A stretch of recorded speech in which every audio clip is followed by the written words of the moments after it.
Chapter 81. Baya looked at Sujiran in disbelief. You're really willing to get a divorce? I have to be on call, Sujiran added. What if I'm at work? Baya still found it hard to believe. He had agreed to the divorce so suddenly, and she hadn't even succeeded in threatening him yet. I'll look for you when you're not at work, Sujiran said in a low voice. How long do you want it to last? Baya asked immediately. You don't have the right to negotiate with me until I'm tired of it. Of course, you can also choose not to get a divorce. Sujiran's lips curled up, but his eyes were desolate. You'd better agree, because I don't really want a divorce now. Yes, I agree. I'll go to the Civil Affairs Bureau to get a divorce now. I can leave with nothing. I have the household register with me. Baya agreed immediately. Sujiran felt an indescribable sense of loss in his heart. He walked in front. Baya seemed to be afraid that he would regret it, so she followed behind him. Sujiran went back to the villa to get the household register and the marriage certificate. It was eerily quiet in the car. The closer they got to the Civil Affairs Bureau, the more he realized that he didn't want a divorce. After they divorced, she would marry another man, become another man's wife, cook for other men, and give birth to other men's children. The more he thought about it, the more uncomfortable he felt. You won't get married immediately after the divorce, will you? Sujiran asked coldly. No, Baya said with certainty. Sujiran looked at Baya. She was gentle and quiet. The sunlight fell on the side of her face. Her beautiful appearance made his heart throb and ripple after ripple. Actually, Baya was very beautiful. That was why he had decided to marry her instead of Xing Jinyan the first time he saw her. He just didn't expect that she was worthless in Xing Bachwan's heart. What if I say that I won't play with women in the future? Do you still want to divorce me? Sujiran asked. As soon as he asked, he felt annoyed. If that was the case, it would make him seem a little petty. He had always been arrogant and conceited. Just kidding, Sujiran added. After saying this, he regretted it even more. Maybe Baya would agree not to divorce. He had blocked all his avenues. After a while, they arrived at the Civil Affairs Bureau. He followed Baya up the stairs, feeling an inexplicable panic in his heart. In the end, he wanted to show his good side. You don't have to leave with nothing. I'll transfer the ownership of the house you're living in to you. I'll give you another $1 million. You can live a better life. No need. You didn't steal your money. You picked it up from the ground. Baya refused. Sujiran locked his eyes on Baya. He hoped that at this time, Baya would ask him for an exorbitant price. That way, he would feel better. She could also destroy his noble and elegant image in her mind. However, she didn't. She didn't want anything, not even the compensation for the loss of her youth. You're so stubborn. For you, there's no benefit at all. Just take it if I give it to you, right? Sujiran quickly walked to her side. Baya smiled. We always look at problems with our own eyes, but we never know what others want. Thank you for your kindness, Mr. Su, but I really don't need it. Mr. Su's distant way of addressing him made him feel really uncomfortable. Sujiran handed the marriage certificate to the window. He wanted to be very straightforward and indifferent. He said, We want a divorce. Do you have a divorce agreement? No, I want to leave with nothing, Baya said softly. The staff looked at Baya strangely, and then looked at Sujiran. Baya looked very clean. She didn't have any makeup on. She looked soft, but her eyes were a little red and swollen, but her expression was calm. As for Sujiran, he looked like a naughty ruffian. He frowned and felt a little annoyed. He looked at the marriage certificate, and there was a part of his heart that was twisted so tightly that it hurt. He didn't want a divorce. He didn't want a divorce. He didn't want a divorce. His heart and mind kept repeating this thought strongly, but his body seemed to be resisting it. He couldn't move. The staff handed over a few forms and reminded, Sign on the form. Think carefully before you sign it. Once you've signed it, you'll get the divorce certificate in half an hour. You'll have nothing to do with each other anymore. Baya got the form and wrote her name on it without hesitation. Su Jiran saw that she signed it so quickly. He had a strange feeling in his heart. He also wrote his name on the form. Baya handed the form to the staff. Su Jiran hesitated for a moment. Are you handing it over or not? The staff asked Su Jiran. His mind was blank. Without thinking, he handed over the form. He saw the staff stamp on the list. Bang, bang, bang, bang. Each sound fell on his heart. He and Baya really had nothing to do with each other anymore. Do you want to go for a drink? It'll take some time to get the divorce certificate anyway. Su Jiran said to Baya softly. Baya shook her head. Pay before you go for tea, the staff said. Okay. How much do you want? Baya said and took out her wallet from her bag. I'll pay for it, Su Jiran said. He took out his black card from his wallet and handed it to the staff. The staff rolled his eyes at Su Jiran. 10 yuan. Baya handed the 10 yuan to the staff. Su Jiran felt uncomfortable in his heart. Only then did he remember that he was very generous to the women outside. He bought bags, luxury cars, villas, jewelry, and accessories, but he had never bought anything expensive for Baya. The most expensive thing was probably the rose that he had thrown into the trash. Oh yes, he had bought her a dress, a pair of shoes, and a pair of earrings. They were not worth much. Would Baya wear them in the future? The invalid marriage certificate and divorce certificate are here, the staff said. Su Jiran came back to his senses. He looked at the divorce certificate and felt uncomfortable in his heart. It's so cheap to get a divorce. No wonder so many people get divorced. It should be more expensive. The staff was too lazy to care about him. Baya looked at the divorce certificate and felt like she was dreaming. She was finally divorced. She was finally free. She put the marriage certificate and the divorce certificate in her bag and walked out. Su Jiran wanted to stop her, but the words were stuck in his throat. He threw the invalid marriage certificate and the divorce certificate into the trash can and walked out. In the car, he smoked a few cigarettes. He remembered the first time he met Baya. She was still a student. When she walked out of the school gate, she was wearing a sky blue dress. She was beautiful, and every step she took was like a lotus. However, she had a sense of alienation and innate pride. Because of this pride, he chose her.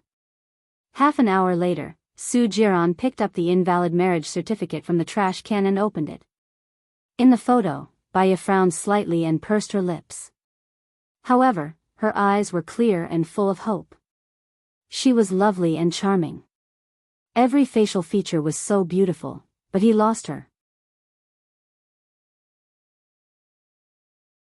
Chapter 82. When Baya returned to the hospital, Lu Shuang was in her office. When he saw Baya come back, he ran over worriedly. How did it go? Was Su Jiran scared? Baya smiled. He divorced me. Really? Lu Shuang was very surprised. His eyes were sparkling. Baya nodded. It's true. We went to the Civil Affairs Bureau in the afternoon to get the divorce certificate. From now on, I'm free. That's great, that's great. Lu Shuang held Baya's arm and jumped up happily. Baya was happy too. She pursed her lips and smiled. Let's go out to celebrate today. We'll celebrate you being single again, Lu Shuang said happily. Not today. I want to go back and have a good sleep. Baya yawned. Yes, go back and have a good sleep. I'll leave the celebration for the weekend. I have an operation in the afternoon, so I'll go back first. Okay, I'll lie down for a while. I have an operation at 16 p.m. too, Baya said. Maybe it was because she had cried for a long time, or maybe it was because she did not have a good rest. Her eyes were a little sore. Lu Shuang playfully made an okay gesture and went out. She thought about it and wanted to tell Gu Lingqing the good news. But she was also a little hesitant. Should she tell him or not? Lu Shuang held the coin and said to herself, if it's the side with numbers, I'll tell him. If it's the side without numbers, I won't tell him. She threw it with her eyes closed. The coin landed with a crisp sound. She opened her eyes and watched the coin roll. It rolled under the table. Lu Shuang was speechless. She moved the table away and found a few coins under the table. Lu Shuang was speechless. When did she drop so many coins under the table? Forget it. Even if she didn't say it, Gu Lingqing would know. Why not do Gu Lingqing a favor? It was decided happily. She called Gu Lingqing. Gu Lingqing answered the call. Well, Bai Ye and Su Jiran divorced. She got the divorce certificate, but don't look for her today. She didn't sleep last night. Also, don't tell anyone that I told her, Lu Shuang said. Gu Lingqing raised the corner of his mouth. Lieutenant Colonel Shang heaved a sigh of relief when he saw the bureau chief smile. When the bureau chief was unhappy, the people around him would most likely suffer. I understand. Thank you. Gu Lingqing's tone softened a lot. However, Bai Ye has her own thoughts. She's stubborn, so take your time. There's no rush. I'll keep an eye on her for you. If a love rival appears, I'll inform you immediately. Come on, Lu Shuang cheered him on. Yes, Gu Lingqing replied. As soon as Bai Ye got off work, her phone rang. She saw that it was Su Jiran. She hesitated for a while before picking up. What's wrong? Bai Ye asked uncertainly. They were divorced now. She was a little worried. It wasn't a good thing. Didn't you say that you'll give me 2 days a week and 2-3 hours a day? You're off work now. I'm still at the Blue Mountain Coffee near your hospital. The previous private room. Come over, or I'll pick you up, Su Jiran said lightly. Bai Ye really didn't understand Su Jiran. He suddenly agreed to the divorce. In the past, she wouldn't be able to see him even once a month. After the divorce, she saw him more often. I'll come over myself, Bai Ye said, not understanding. She went to the Blue Mountain Coffee and went into the original private room. There was only Su Jiran in there. He was playing with his phone. Bai Ye sat opposite him. What do you want to drink? Su Jiran asked. Bai Ye shook her head. I haven't rested well for a few days. I'm a little sleepy. I don't want to drink anything. Then sleep for a while. Su Jiran nodded and glanced at the sofa. Bai Ye frowned and looked at him defensively. Su Jiran smiled and tapped his fingers on the table lazily. He said confidently, if I want to do anything to you, you won't be able to resist even if you're awake. I said I won't touch you, so I won't touch you. Bai Ye thought about it and realized that he was right. She really couldn't open her eyes. Anyway, she had to wait for 3 hours. Instead of looking at him awake, she might as well sleep quietly. She lay on the sofa and closed her eyes. She was too tired and fell asleep after a while. Su Jiran looked at her faint figure. He took off his suit and covered her body. He started to deal with official business. Mr. Su, the Gu family is also competing for the land at Qingshui Wharf. They want to connect Qingshui Wharf and Blue Sky Bay. Su Jiran curled his lips and typed. Then we'll fight for the land. He wants it, but I won't give it to him. Okay, I'll bid for it then. I'll give you the price later. Su Jiran typed. He texted Xing Jinyan. See you at my house in 3 hours. I have a gift for you. Moi. Xing Jinyan quickly sent a message over. Su Jiran's eyes remained cold. He sent another message. Wrap my divorce certificate with a diamond necklace. The kind that costs around 10,000. Okay. Su Jiran looked at Bai Ye. She slept very soundly, her breathing was very light and quiet. She was beautiful in her sleep. She looked prettier without any makeup. He picked up his phone and took a few photos. He chose one and used it as his screensaver. His eyes paused for a moment before he deleted it. Baya's phone rang. He furrowed his brows and took out Baya's phone. It was Lu Shuang's. He pressed the volume button and sent a message. What's up? Little Bai, didn't you say you're back to sleep? I see you're not at home. Lu Shuang was puzzled. I'll be back later. Su Jiran replied on behalf of Baya. He put Baya's phone on silent mode and put it in her bag. Baya woke up. She remembered that she was still in the private room. She sat up and saw that Su Jiran was still sitting opposite her. What time is it now? Su Jiran bent his arm and looked at the time, 10:05. You've slept for almost 5 hours. Then I'll go back. Baya put his clothes aside and stood up. Su Jiran handed her a box. Take it. What? Baya glanced at the box. She did not want to take it. I owe you a jade bracelet from last time. I was going to give it to you, but my mum took a liking to it. This one is better than the one from before, so take it. Su Jiran said casually, a devilish smile on his face. Baya was wary of Su Jiran, who exuded masculine hormones. Men gave women clothes so that they could easily take them off. Men gave women jewelry so that they could bind their fragile hearts. The more valuable it was, the heavier the shackles would be. No need. I don't need it. She walked towards the door. Su Jiran frowned. The more she did not want it, the more he wanted to give it to her. He took out the jade bracelet, held Baya's hand and put it on. He put it on and left. She took off the jade bracelet and put it in the jewelry box.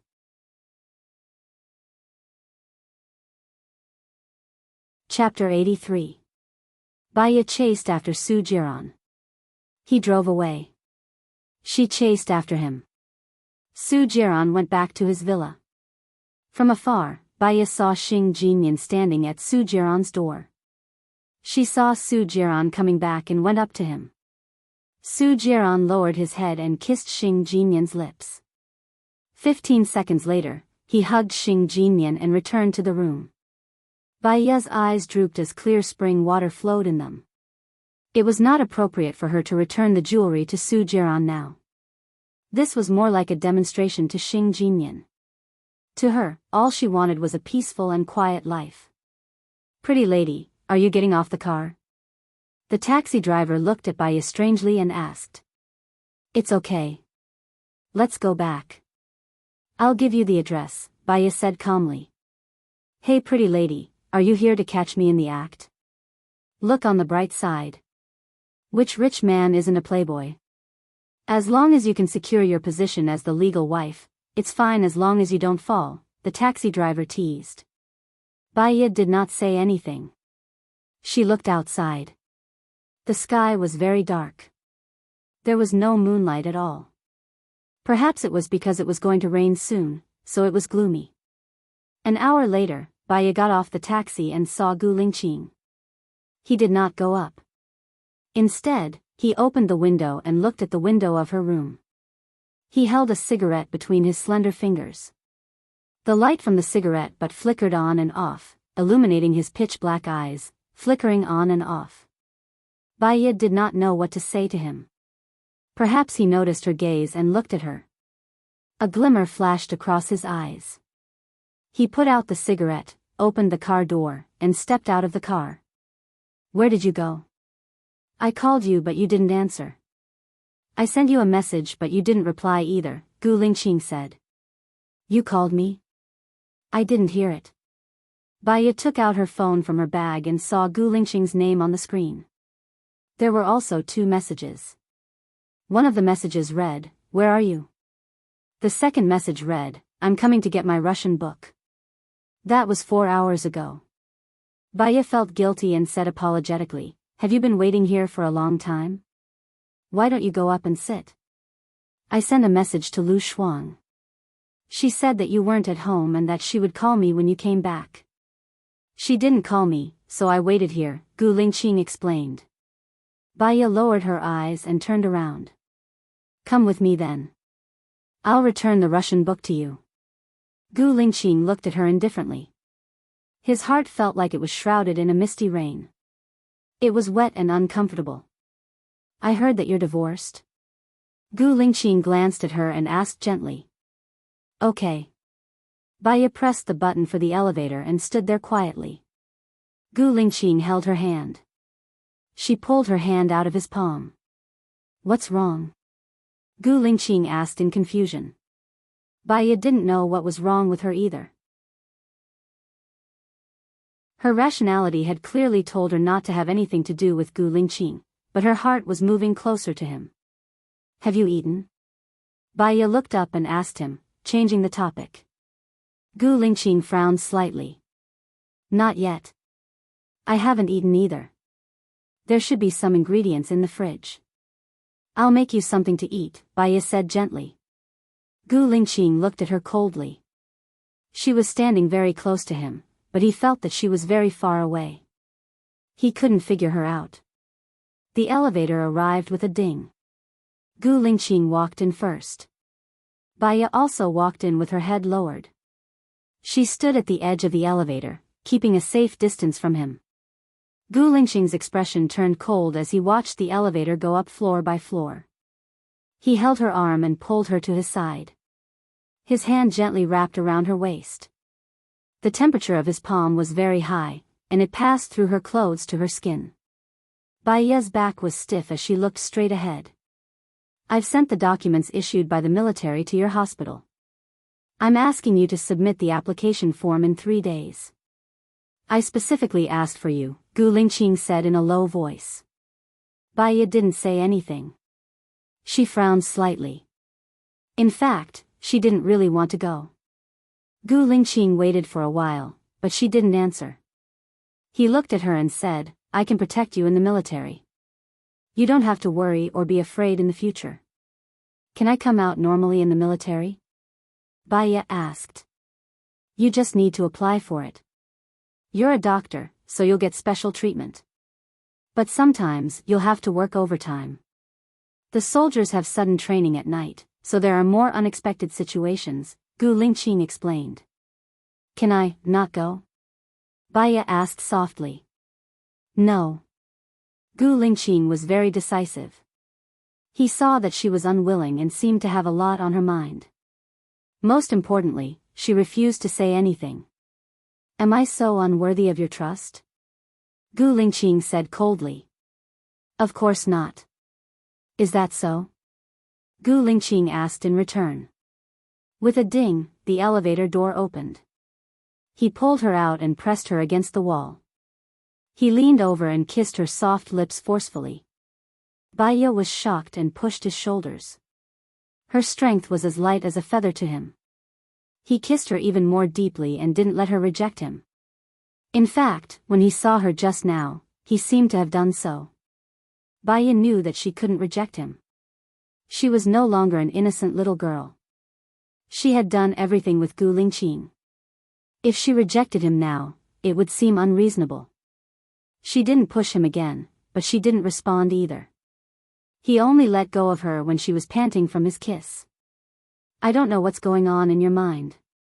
Since you've already divorced Su Jiran, you should consider our relationship carefully. I'm not young anymore. It's time for me to get married. What do you think? Gu Lingqing said in a low voice. His body was pressed tightly against her, and his breath landed on her face. He was usually overbearing and arrogant. Gu Lingqing, I've just gotten divorced. Do you think it's appropriate for you to get married now? Moreover, your parents know my identity. Baya reminded him. They can choose not to accept it, but they don't have the ability to object. No one can stop me from doing what I want to do. All right, let's end this matter here. Let's go in. Gu Lingqing stopped before going too far and nipped all her objections in the bud. Baya realized that she really couldn't defend herself when facing him. She opened the door. Lu Shuang saw that Baiya had returned. Gu Lingqing was behind Baiya. She immediately picked up her bag and said tactfully, Baiya, it's good that you're back. I've invited my friends to play mahjong all night. I won't be back tonight. Lu Shuang, Baiya shouted. She didn't want Lu Shuang to leave.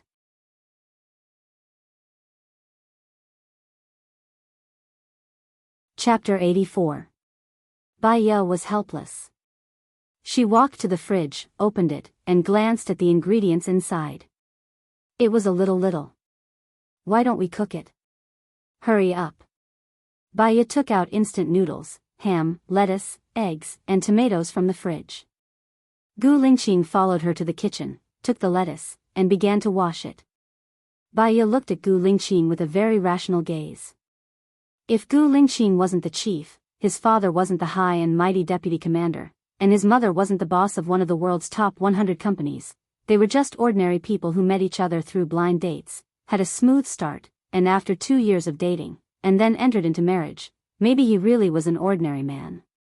Chang Chang was a suitable husband candidate. Baiya put water in the pot, turned on the fire, and prepared to wash the tomatoes. Gu Lingqing took the tomatoes and washed them. I will be very busy from tomorrow onwards, and may not appear for a period of time. You can handle the military application first. If there is any urgent matter that needs to be solved, call Lieutenant Colonel Shang. I will tell him, and he will deal with it, Gu Lingqing said in a low voice. He didn't look at her, and he washed the tomatoes seriously. Okay.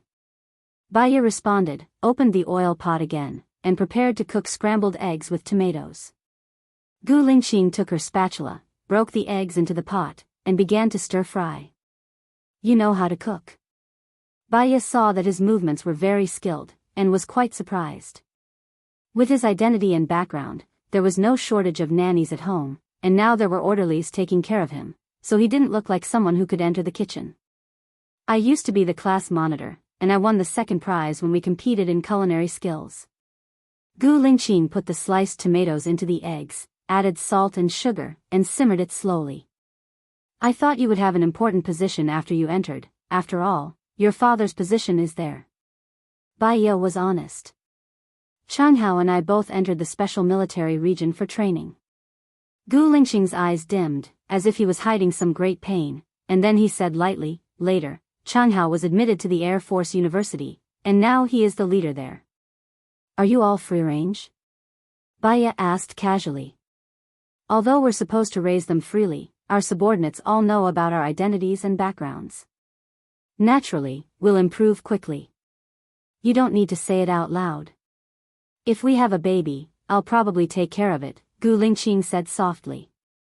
Baiya's face was slightly red. She didn't dare to look at him. The water is boiling. She opened the plastic bag and put the instant noodles inside. Then she put the lettuce and sausages inside. Lu Shuang said that he won't come tonight. Do you need me to stay here tonight? Gu Lingqing suddenly said. Baiya was shocked. His finger touched the edge of the pot and was scalded. She withdrew her hand. Gu Lingqing's heart ached for her.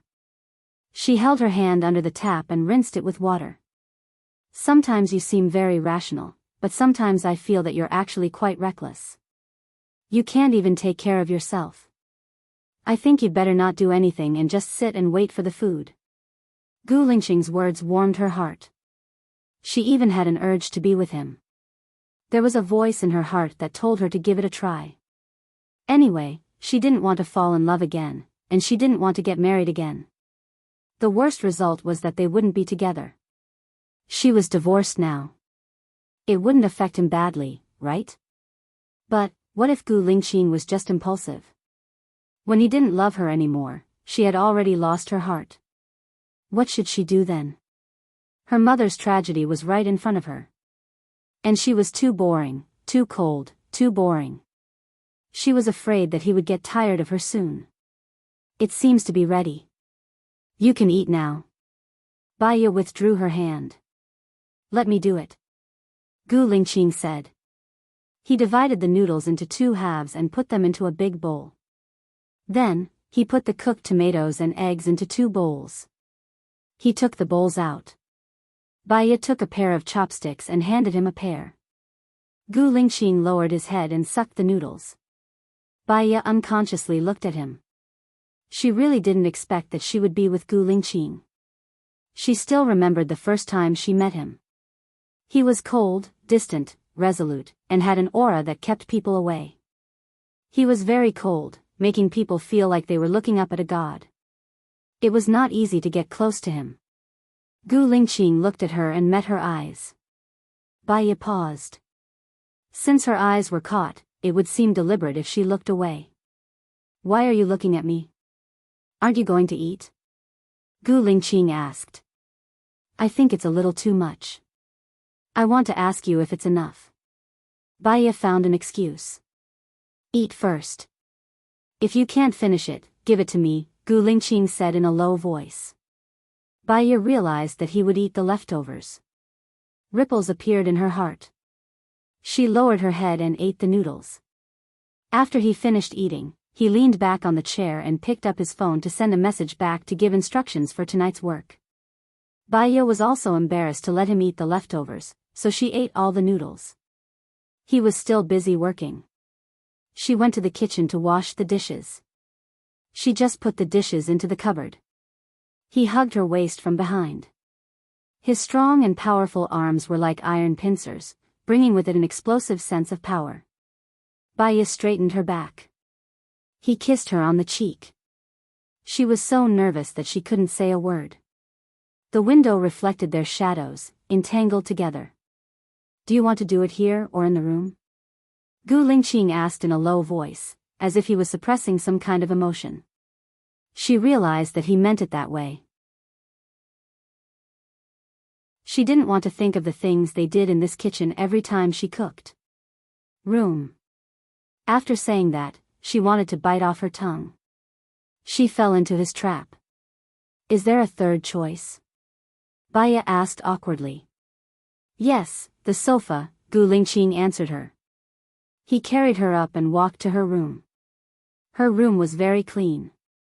The quilt was neatly folded, and the books on the bedside table were also neatly placed. He put her on the bed, put a pillow under her butt, and slowly moved closer to her. Baya let out a breath nervously. She regretted giving it to him so impulsively. After the first time, the second time, and the third time were all reasonable. If she rejected it again, it would seem unreasonable. Moreover, when a mature man and woman reached a certain age, it was easier to ignite not their feelings, but their bodies. He kissed her, slowly moving to her neck, unbuttoning her shirt, and his large palm moved up her slender waist. At this moment, Gu Lingqing was like a volcano. Wherever he went, he could melt all living things. Baya only felt hot, and her little nose was densely covered in sweat. His masculinity, strength, and clear feeling strolled into all her senses. Baya didn't dare to make a loud sound. It was as if there was something in her that she couldn't control. In the end, he lowered his head and kissed her on the lips. He didn't take a shower, and she didn't move either. She closed her eyes and rested. He hugged her waist from behind and pulled her into his arms. With a sexiness that didn't disappear, he said in a low voice, I don't want to leave tonight.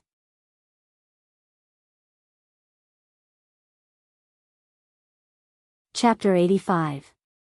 In the morning, when Baya woke up, Gu Lingqing was no longer by her side. She saw that there was a note on the table. I have something to attend to in the military. I have to leave first. Breakfast is on the table. If it's cold, heat it up before eating. Baya looked at the note left by Gu Lingqing and smiled.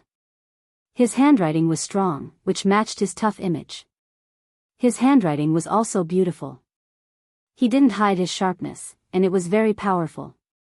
She stuffed the note into the Russian book. Perhaps she was very far away from Gu Lingqing now, but she was making progress every time.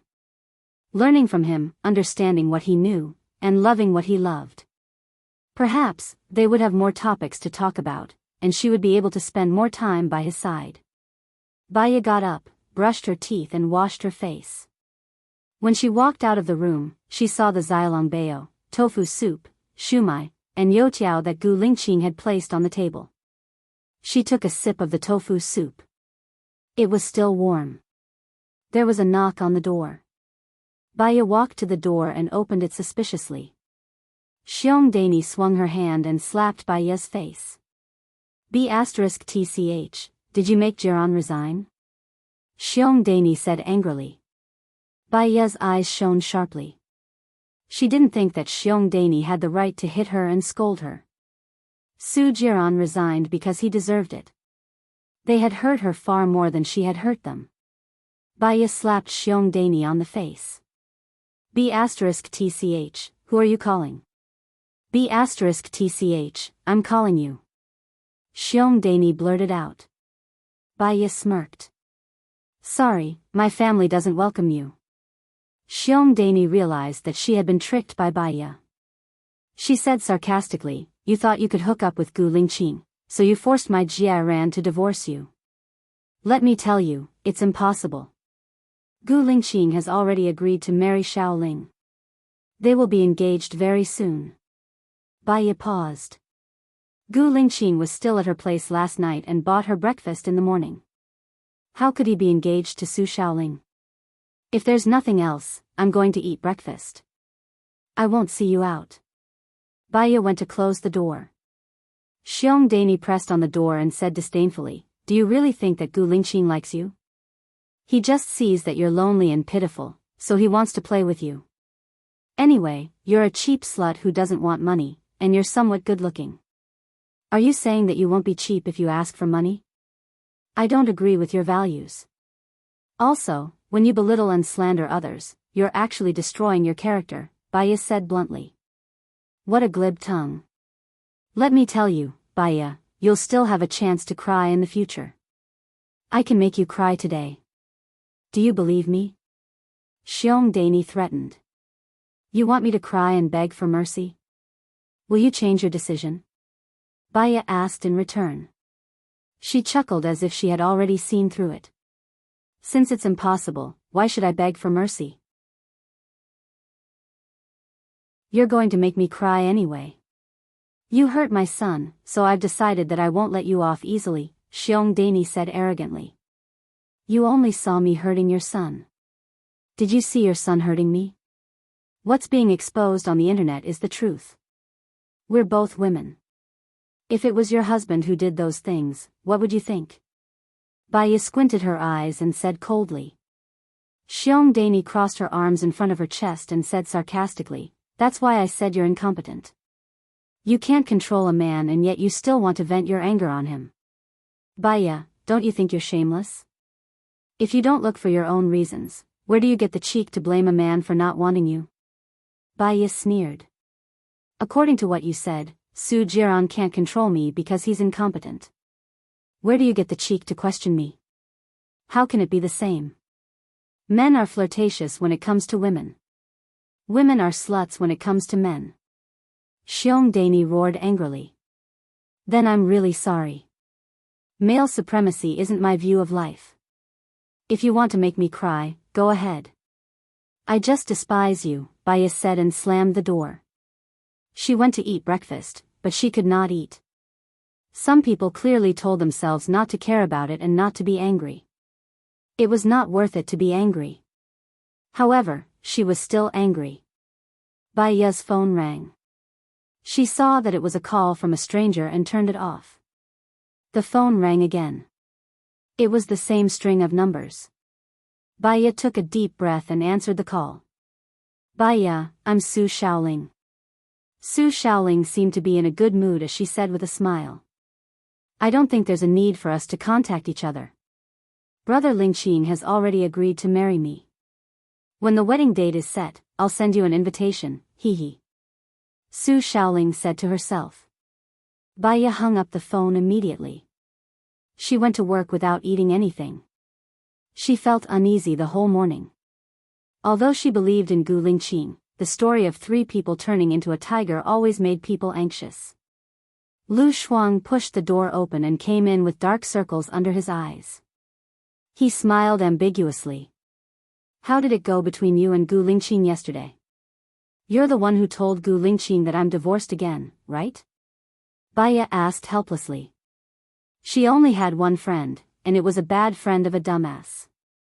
He, Gu Lingqing is so powerful. How can he not know about your divorce? Lu Shuang said ambiguously. The relationship between me and Su Jiran is not over yet. Baya sighed. She was still under the control of others. Lu Shuang's video was in Su Jiran's hands. If he asked her to go, she had to go. She still had to get the video back to be at ease. By the way, I'm here to tell you that the military has sent a document to my father.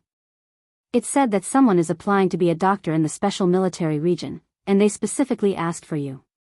Gu Lingqing is really manly. All the female doctors except me are envious of him. Lu Shuang said with a smile. There's nothing to be envious of. We don't know whether it's a blessing or a curse, Baya said rationally. Lu Shuang put his hand on Baya's shoulder. What are you afraid of? I'm here. Baya looked at Lu Shuang in surprise. There are two places. My father is the director of the hospital. Plus, I have a special relationship with you, so I'll definitely take advantage of them. Most of them are brave men, and there are many military officers. My father agreed without hesitation in order to promote me. Sister, I'm a good friend, right? Knowing that Lu Shuang was going, Baya felt more at ease. She didn't feel so lonely anymore. So, it was worth her sacrifice for this sister. Thank you, Shuang Miao, Baya said with sincerity. There's no need to thank me. I've analyzed it carefully. First of all, I'm going there to find my ideal partner. Second of all, being a doctor in the special military region is equivalent to being a minor official. I can take the test for a professional title, and the salary is high and the power is great. Third of all, it's an idle job. Most of the time is free.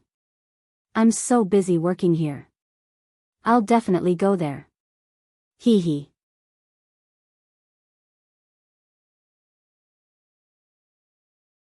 Chapter 86. When Baya was about to get off work, Su Jiran called. She felt annoyed and asked coldly, "What's the matter?" "Meet me at the main entrance after work." "I'm already there." Su Jiran seemed to be in a good mood. "If we meet today, we'll have met twice this week. Tomorrow is Saturday and Sunday. You won't call me anymore, right?" Baya wanted to confirm. "Heh." Su Jiran chuckled. "Don't worry. I mean what I say. I'll be out in a while." Baya frowned and said. She threw her phone into her bag and left. Lu Shuang walked over. "Where are you going? Aren't you going back with me?" "I have something to deal with. I'll be home in 3 hours." Baya explained. She stepped out of the car and saw Su Jiran standing beside the car. He was wearing a pair of sunglasses and a golden suit. He was extremely handsome, especially with the rose in his hand. He held it out to her and smiled confidently. "This is for you." Baya didn't want to talk nonsense with him. She took the rose from his hand and threw it into the dustbin. "Where are you going?"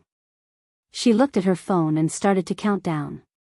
Su Jiran looked at her arrogant look and opened the car door. "Get in." Baya sat in the front passenger seat and put on her safety helmet. She took out the jewelry box from her bag and threw it into his storage box. "Weren't you very handsome when you threw the rose? If you don't want the jewelry, you can throw it away too." Su Jiran looked ahead and said. "If you want me to pay for the lost flower, I can still afford it. But if you want me to pay for the jewelry, I can't afford it." Baya leaned on the seat and looked ahead indifferently.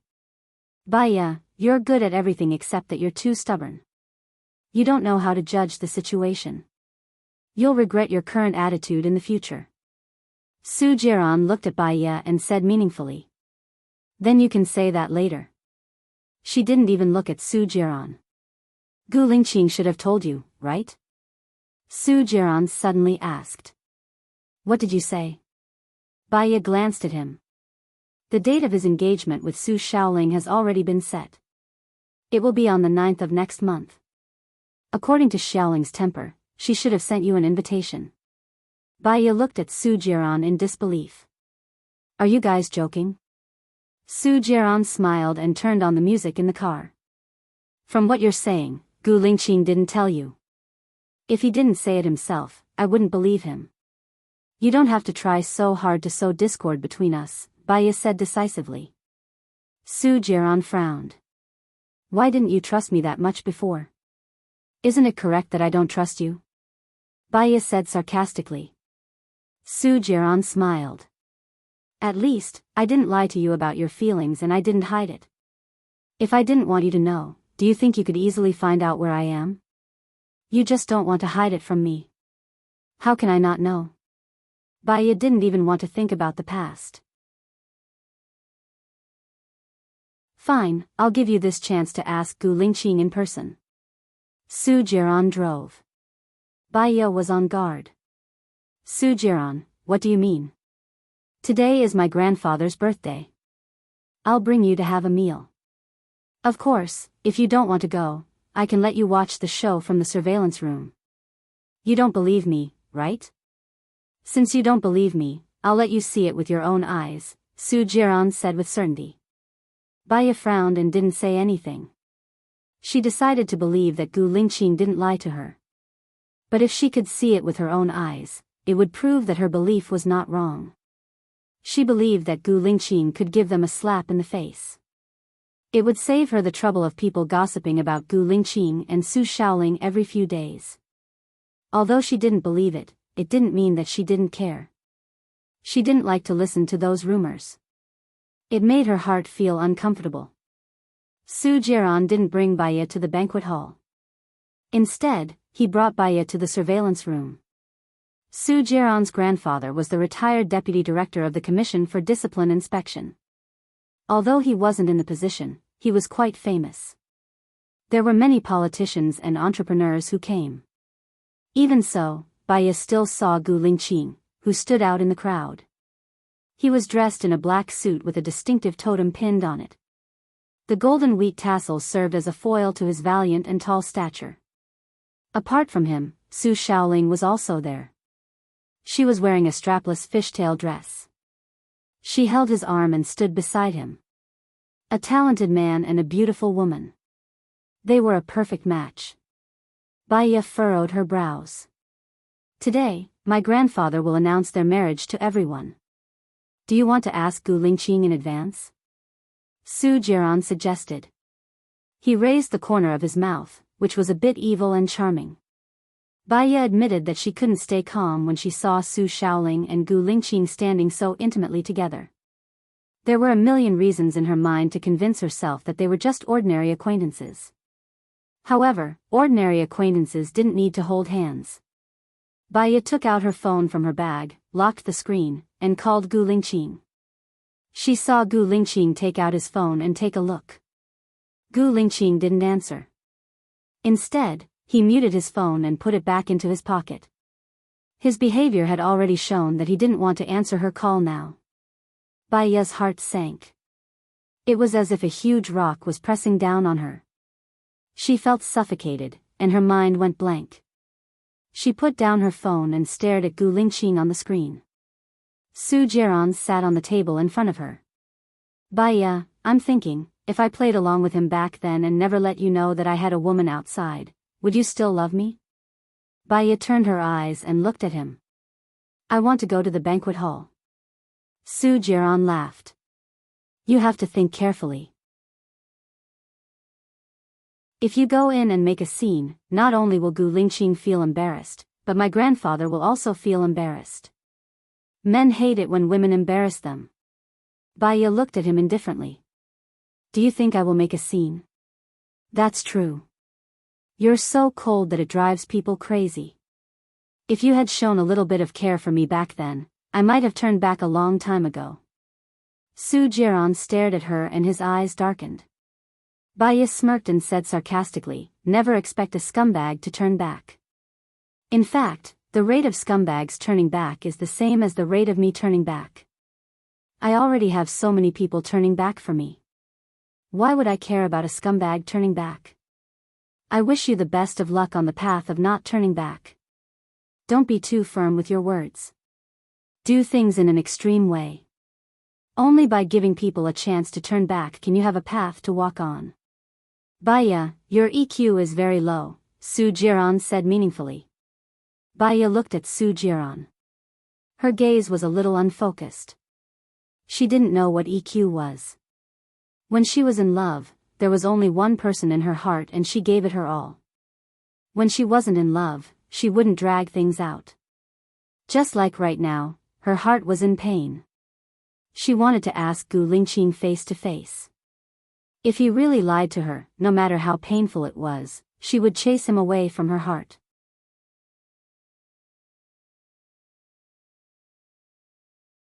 Chapter 87. Su Jiran, do you think you have a high EQ? Baya asked. You loved me too, didn't you? Many women loved you, and many women were hurt by you. If there is retribution in this world, then you will die a horrible death in the future, Baya advised. She walked past him and out of the security room. She followed the crowd and entered the magnificent hall. She did not walk directly to Gu Lingqing. Instead, she walked to the corner of the banquet hall and called Gu Lingqing again. Gu Lingqing felt the phone vibrate. He frowned. I'm sorry, please excuse me. He walked out of the banquet hall and went to the private room next door to answer the phone. Xiaoya, what's wrong? Is there something urgent? I'll ask Lieutenant Colonel Shang to handle it, Gu Lingqing said softly. Where are you now? I want to see you, Baya said softly. I have something to do here. Baya took a deep breath. She felt as if her heart had been stabbed by a sword. And this sword was handed to Gu Lingqing by her own hands. Gu Lingqing pulled the sword out of her heart. Not only was there blood flowing out, but there was also her body temperature. Suddenly, she did not want to ask anything. Even if they were married, she could not control Su Jiran. Moreover, she and Gu Lingqing were nothing. If love needed to be controlled and consumed with emotions, then no matter how strong the love was, it would be consumed in quarrels and conflicts. I heard that you are getting engaged to Su Shaoling. I wish you both happiness. Baya hung up the phone and walked out of the banquet hall. Gu Lingqing was shocked. He opened the door of the private room. The two of them almost bumped into each other. Their eyes met.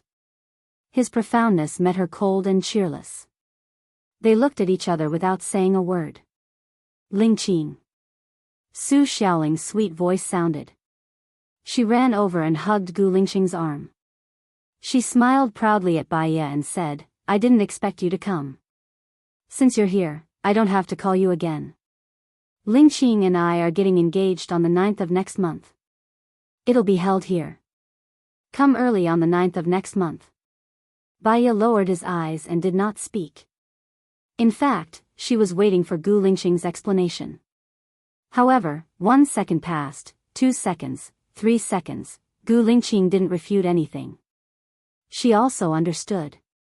She nodded at Su Shaoling, turned around, and raised her head to look at Gu Lingqing. When she met his deep, rippling eyes, she also nodded, turned around, and walked toward the elevator. She doesn't seem to care at all. Su Shaoling looked at Baya's proud and aloof back and murmured to herself. Gu Lingqing clenched his fists tightly. The veins on the back of his hands were popping out.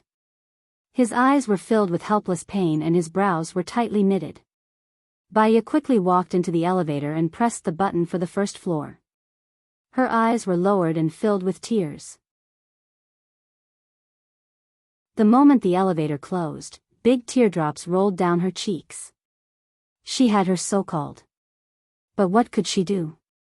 She couldn't make a big fuss and embarrass others, as well as her own dignity. She couldn't complain or complain. That wouldn't change the outcome. It would only make herself look pathetic and ridiculous. She was the one who wanted to like him. If she could keep her heart, she wouldn't be sad. She had no right to blame anyone. She could only blame herself. Baya walked out of the hotel and squatted under the shade of a tree. She hugged her knees and cried happily. Soo-jaeon stood in front of her. I think you're stupid, silly, and stupid sometimes. Baya didn't want anyone to disturb her, and she didn't want to be seen by someone she hated. Get lost. She let out a muffled sound. Soo-jaeon squatted in front of her and took out a fragrant tissue from his pocket. At least I let you see the truth. Shouldn't you thank me? Thank you for what? Baya gritted her teeth. Thank you for treating me so badly. So as long as someone treats me well, I will easily fall in love with them? At least I didn't lie to you. You know better than me how many women I have. To put it bluntly, the longest they have been with me is 3 months. Your position is firm and unshakable, isn't it? Soo-jaeon looked at her tears. He didn't know what he was feeling. He sympathized with her, but he felt that she was crying for another man. He was upset, as if he was still wearing the green hat. Then I thank you. Baya stood up and looked down at him.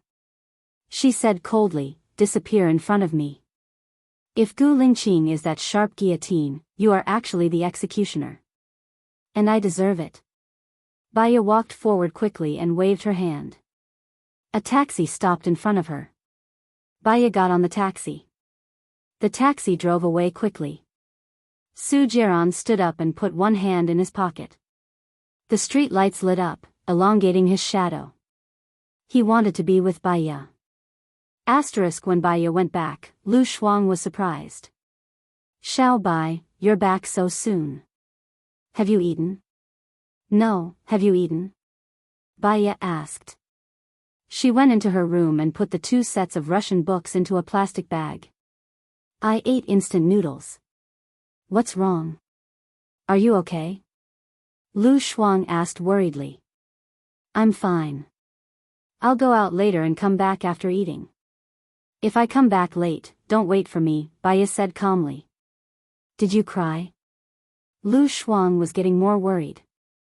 Lu Shuang, if you really treat me as a friend, don't try to matchmake me with Gu Lingqing anymore. If there's a next time, we won't even be friends anymore. Baya went out and threw the Russian books into the trash can. She looked at the Russian books in the trash can and felt that she was quite stupid. She clearly knew the difference between her and Gu Lingqing. So, she wanted to work hard to get closer to him. She wanted to do many things that she didn't know how to do and learn from him. Her obsession, her infatuation, and her hard work couldn't be exchanged for a man's sincere treatment. Since she would be hurt no matter what she did, she might as well not do anything and live a more relaxed life. Baya turned her face away. She didn't want to get the Russian books back anymore. She walked into the lift and pressed the button for the first floor. She walked out of the estate and into the restaurant at the entrance of the estate. She ordered some dishes. Because her heart was hurting from the depression, she even ordered some white wine. After drinking half a bottle, her head was already dizzy and her vision was blurred. It was said that getting drunk could cure 1,000 sorrows. But it was a lie. Her heart was still hurting and her stomach was still churning uncomfortably because she was drunk. She drank one last mouthful, then vomited and went back to sleep. Tomorrow would be a brand new day. Gu Lingqing snatched the wine glass from her hand, raised it and drank it himself. He pulled out the chair and sat opposite Baya. Baya looked at him. There were many layers of shadows, like a kaleidoscope. She smiled and pointed at him. Gu Lingqing.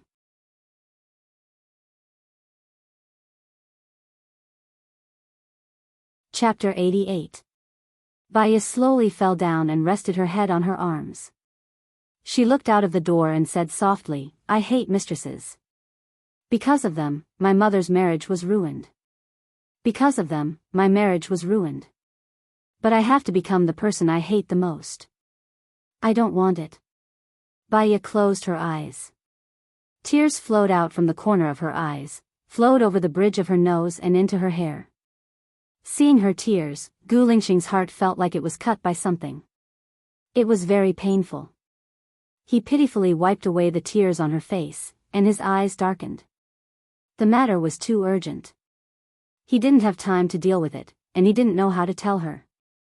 It was his negligence. Xiaoya, I won't let you be a mistress. I promise. Gu Lingqing said in a low voice. He carried Baiya and sent her back. Lu Shuang saw Gu Lingqing coming back with Baiya in his arms. Baiya reeked of alcohol, and Gu Lingqing didn't look well either. What's going on? Why did Xiao Bai drink so much?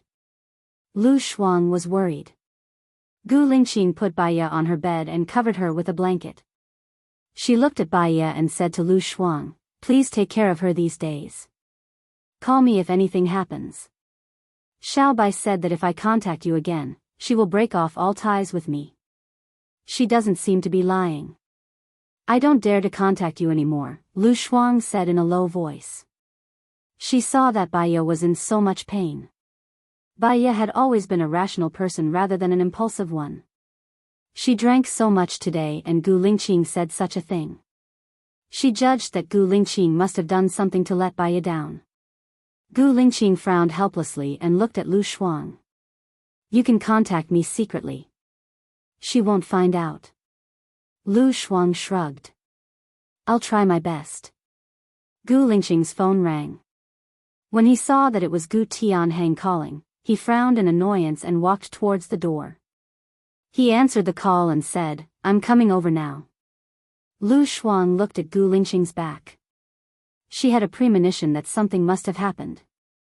Baiya woke up at 4 a.m. due to thirst. Because he drank too much yesterday, his head was still hurting. Think about it, in this world, only you can be responsible for yourself. She got up and poured a glass of water. She put some honey in the water and shook it. Then, she carried the glass to the window. The sky was still dark. There was no moon in the sky, only a few sparse stars. Her phone buzzed with a text message. Baiya unlocked her phone. It was a message from Gu Lingqing. Are you not feeling well?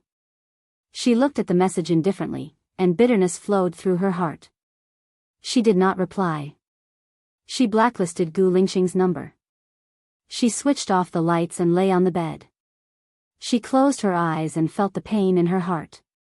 Su Jiran had given her this kind of pain before. She just had to get used to it. One day, she would become numb and the pain would fade away. But she did not know how long it would take. In the end, she did not fall asleep. She came out at 7 a.m. She had not visited her mother for 2 weeks. She missed her mother. She did not know if her mother had forgotten to ask her to call Su Jiran. Gu Lingqing watched as Baiya got into the taxi. He took a deep puff of his cigarette and exhaled a thick cloud of smoke. She did not reply to his message. He had been at the car park the whole time and saw her standing at the window at 4 o'clock. She must have seen the message, but she purposely did not reply. His heart tightened, and countless sorrows flowed out. He put out the cigarette and sent her another text message. Don't read the latest news. Don't listen to it. Don't believe it. I will come to you after I solve the problem. He waited for a while, but Baiya still did not reply. Saturday's music station was playing on the radio in the taxi.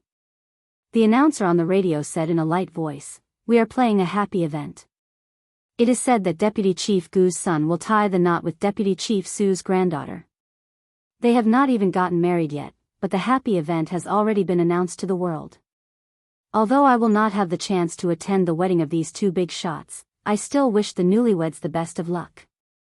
Next, we will play a beautiful song, I Will Marry You Tomorrow." Baiya leaned her head against the window and looked at the air indifferently. She quietly felt the pain in her heart flow through her blood and into her limbs. "Brother, Deputy Chief Gu's son is going to marry Deputy Chief Su's granddaughter. Hurry up and buy Gu Corporation's shares. With a strong combination, it will definitely grow," the driver chatted with his colleague. "I don't have to wait for you to say that. Gu Corporation's shares have already risen from 80 to 150. Just wait for the wedding of the century to rise again," the driver replied through the walkie-talkie. "Say, if the bride or groom runs away from the wedding, it will be interesting. I am also waiting, ha ha ha ha. Baya listened to their idle chatter. They stopped at the entrance of the sanatorium. Baya paid, walked to the entrance of the sanatorium, and registered. Accompanied by the nurse, she went to her mother's ward. When she opened the door, she saw that Su Jiran was also there. Baya was slightly stunned, and she squinted her eyes defensively. Su Jiran was cutting Bai Bing's fingernails. The good news of Gu Lingqing and Su Xiaoling's engagement was playing on the TV. She remembered that there was no TV in her mother's ward. "Why are you here?" Baya asked. Su Jiran smiled wickedly. "I'm sorry, dear. I went abroad before, so I came to see our mother so late. Don't be angry." Before Baya could speak, she heard Bai Bing say with a smile, "Don't be angry, don't be angry. You are busy with work. It's what I should do. Baya is here. I won't disturb your chat. I'll go out and buy some delicious food. I remember that mom likes to eat durian the most, right?" Su Jiran smiled, got up, put down the nail clippers, and went to wash his hands. "I'll go with you. Don't you know what to choose?" Baya said and walked out of the door first. Su Jiran followed her out. "Su Jiran, what do you mean?" As soon as they went out, Baya asked directly. "Didn't you say that after the divorce, I should come to see your mother once a month?" Su Jiran said with a smile. "I don't believe that you are so kind-hearted." Baya was defensive. "Then do you think you still have any value for me to use?" Su Jiran asked in return. He looked at her and curled up the corner of his mouth. His smile made her hair stand on end. "Don't come in the future." Baya said, "In case of trouble in the future." "Okay, I'll go and tell your mother about our divorce later." Baya held Su Jiran's arm. That would definitely aggravate her mother's condition. Su Jiran raised the corner of his mouth. "I'm helping you out of kindness. You won't refuse like a fool, will you?" Baya's eyes darkened. She let go of Su Jiran's hand and said coldly, "Thank you."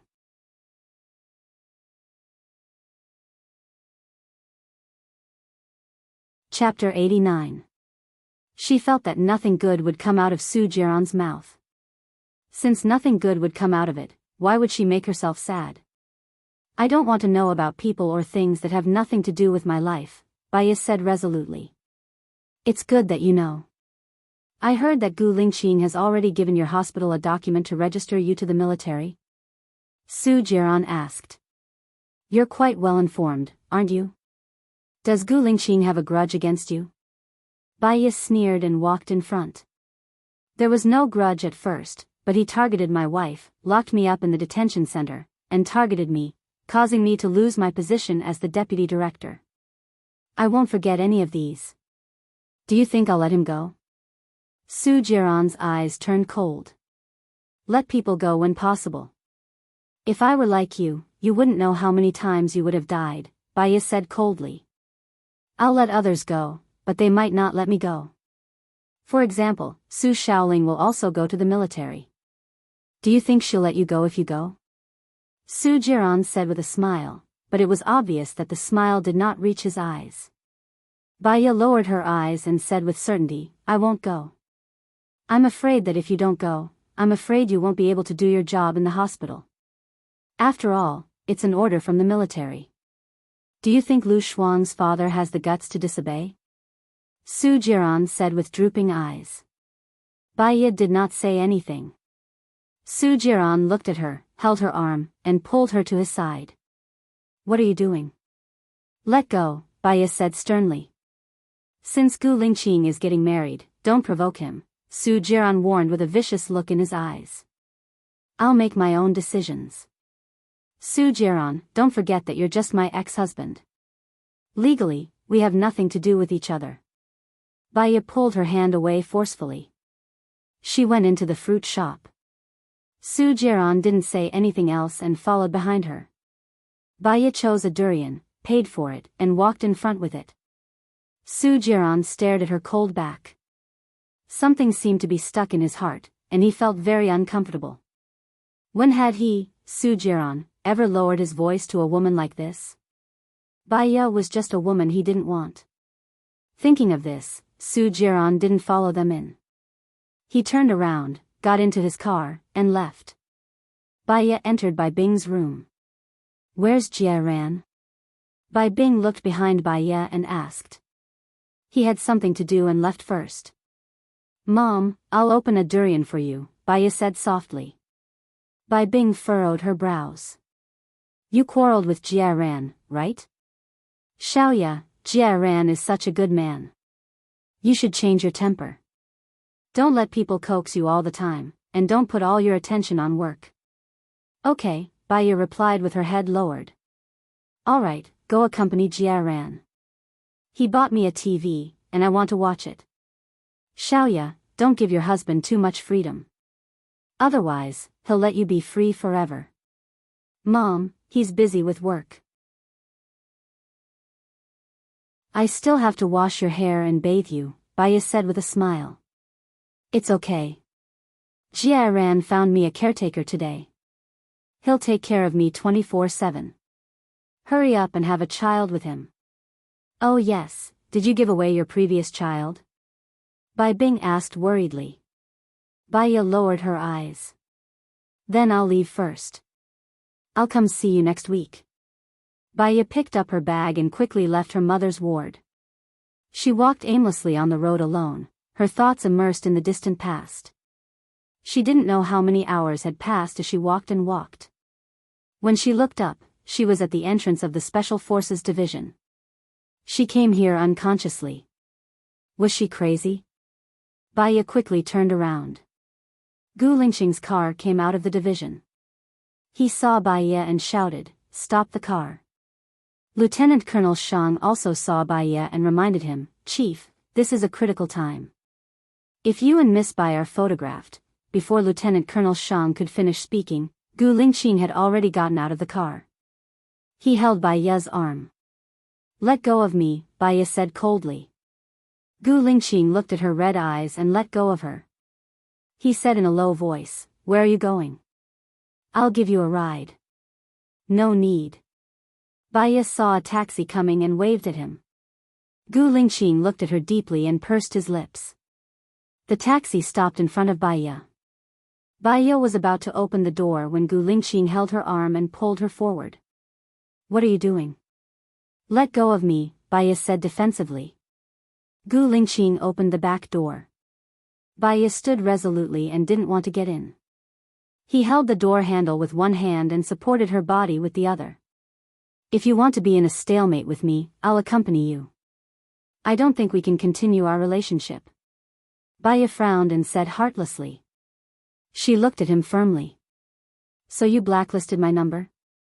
Gu Lingxing asked back. His eyes were a little red. He gritted his teeth and his anger burst out. "If you don't like it, you can blacklist my number. Get in the car." "I don't want to say it for the third time," Gu Lingxing said domineeringly and looked at her sharply. Baya turned her face away. He kissed her lips. Baya was shocked and stepped back. She had no choice but to sit in the back seat. Gu Lingxing sat next to her and closed the door. He said in a low voice, "Go to the Southern District." Lieutenant Colonel Shang glanced at Baya and said uncertainly, "Now?" "Just go. Don't talk so much nonsense," Gu Lingxing said in a bad temper. Lieutenant Colonel Shang didn't dare to ask any more and drove to the Southern District. Baya turned her face away and looked out of the window. No one spoke. The atmosphere was strange and depressing. Gu Lingxing looked at her and said in a low voice, "Gu's group is my family's business. You know this, right?" "Yes." Baya answered and didn't look at him. Gu's was in the silk business at the beginning. When it was in my mother's hands, it started to do real estate business. It was a relatively early company in the 1980s. Baya looked at Gu Lingxing. She didn't understand why Gu Lingxing told her this. My father had been in an important position for a long time. He once called the director of the Resource Distribution and Management Department and asked the director to sell several pieces of land to Goose at a low price. In return, the director became the governor. It's normal to use power for personal gain. Baya was a little sarcastic. Now the governor has fallen from power and is in the hands of Su Zheng. Whether to let him go or not depends on Su Zheng. Gu Lingqing explained. Baya understood and her eyes became colder. Su Zheng asked you to marry his daughter on the condition that he let the governor go, right? Gu Lingqing looked at Baya gloomily. His cell phone rang. He saw it was Su Changhao and answered.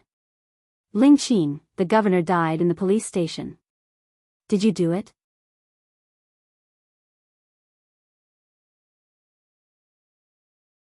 Chapter 90.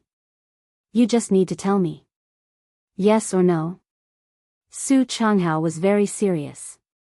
No. Gu Lingqing said with certainty, looking ahead sharply. Come to my place for a while, Su Changhao said and hung up the phone.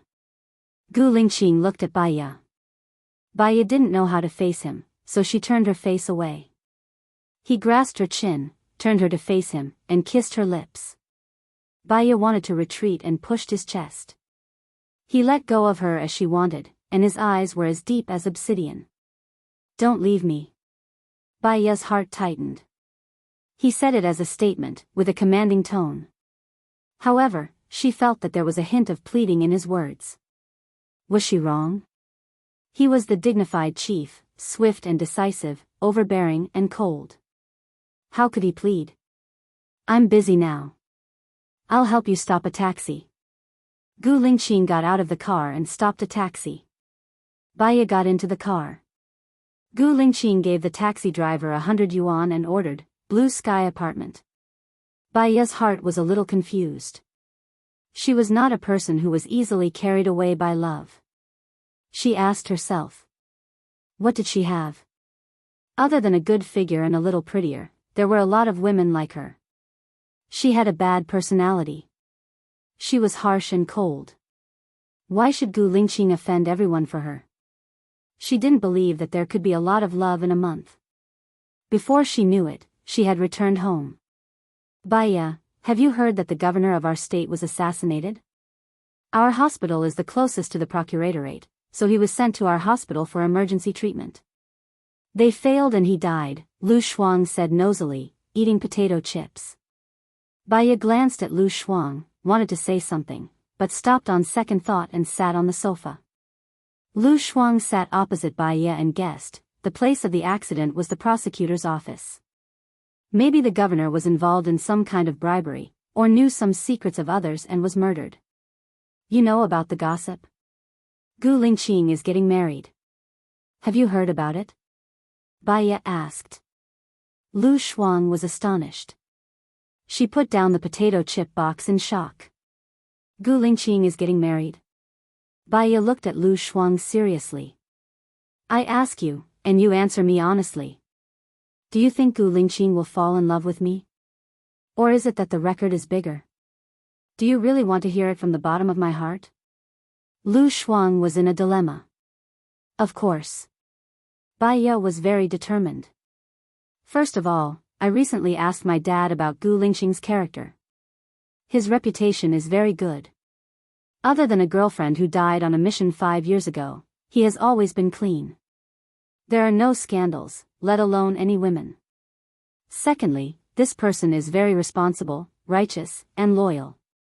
He will definitely take responsibility for you after you have slept with him. Thirdly, you said he is getting married? It's so sudden. Could it be that there are other secrets? Lu Shuang guessed.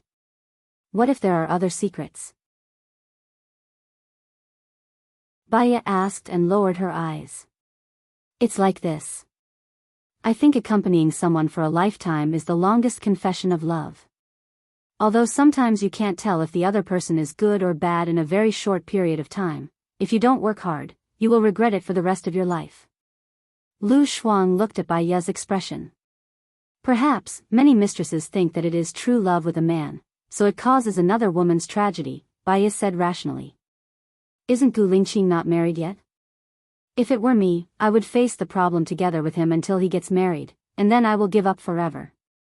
The last sentence of Lu Shuang touched Bai Ye a lot.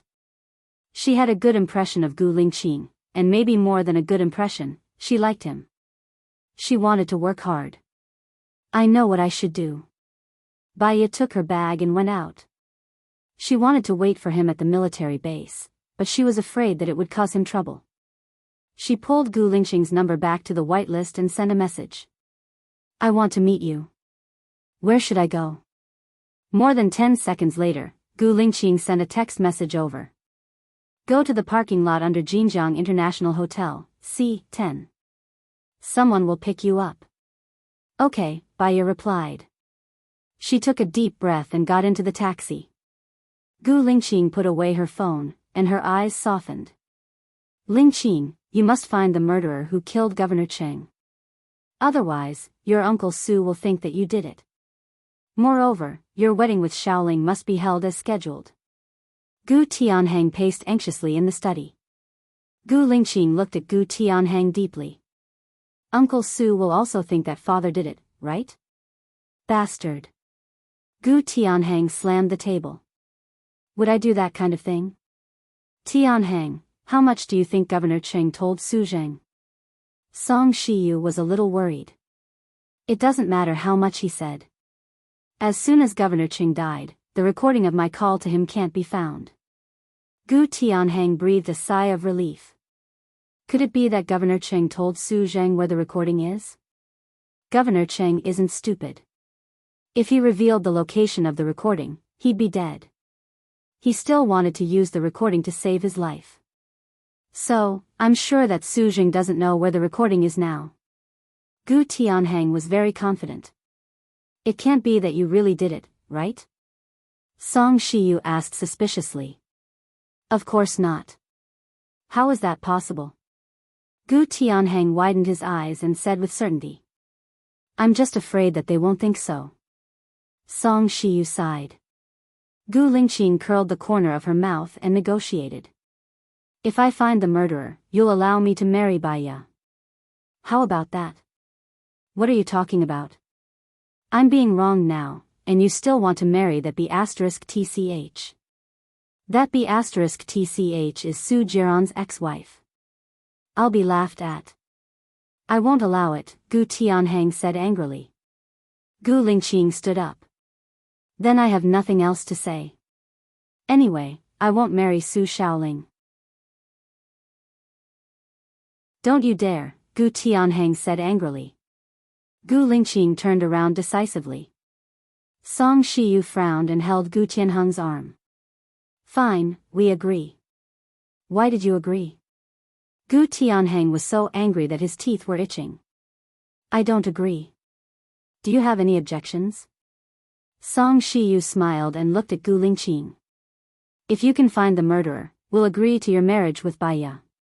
Gu Lingqing's mood, which had been gloomy for the past few days, finally brightened up. He smiled. Before the engagement, I'll give you a satisfactory answer. He turned around and walked out. 30 minutes later, they arrived at his secret villa. The person who opened the door was Bai Ye. Before she could say anything, he leaned over and kissed her passionately. Then, he spun around and pinned her against the wall beside the door. The kiss was overwhelming. Her breathing was getting more and more breathless. It was too forceful and violent. Bai Ye was almost out of breath from his kiss. She did not know what was wrong with him. However, he was determined to get her, which made her a little moved.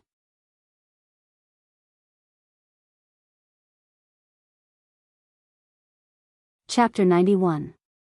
When she came back to her senses, he had already placed her on the bed. He looked down at her rosy cheeks and smiled. Xiaoya, thank you for coming to find me. Bai Ye's heart was sour and bitter. I can't tolerate a grain of sand in my eyes. I'll believe you for now. If one day, you betray me, I'll never be with you again, Bai Ye said with certainty. Her eyes were red. Gu Lingqing replied in a low voice. He lowered his head and kissed her lips. He moved down from her lips to her collarbone. It was very gentle and very meticulous. Baya panted softly. Her gaze became more and more unfocused and she couldn't focus. He picked her up and sat her on his lap. She faced him and could clearly see that they were together. Baya met his burning gaze. His gaze was too focused, as if he was going to melt her. Baya turned her face away in embarrassment. He smiled. He liked it when they were together like this. He kissed her lips again and again, as if he had already said a lot of things unconsciously. It was a little sticky, a little lingering, and a little unclear love lingering in the air. It was more and more, and more and more. In the end, Baya tensed her muscles. Gu Lingqing's panting became even heavier.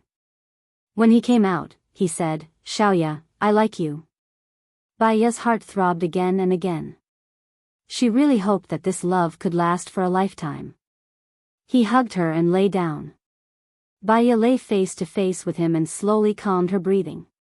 He didn't move, and neither did she. "Is there anything I can help you with this incident?" Baya asked gently. "I've investigated the scene. The other party didn't use a professional gun, but a modified one. It's very sophisticated, and it's an unmanned gun. That means that the other party isn't a professional killer. He has knowledge of weapons, but his physical condition might not be good.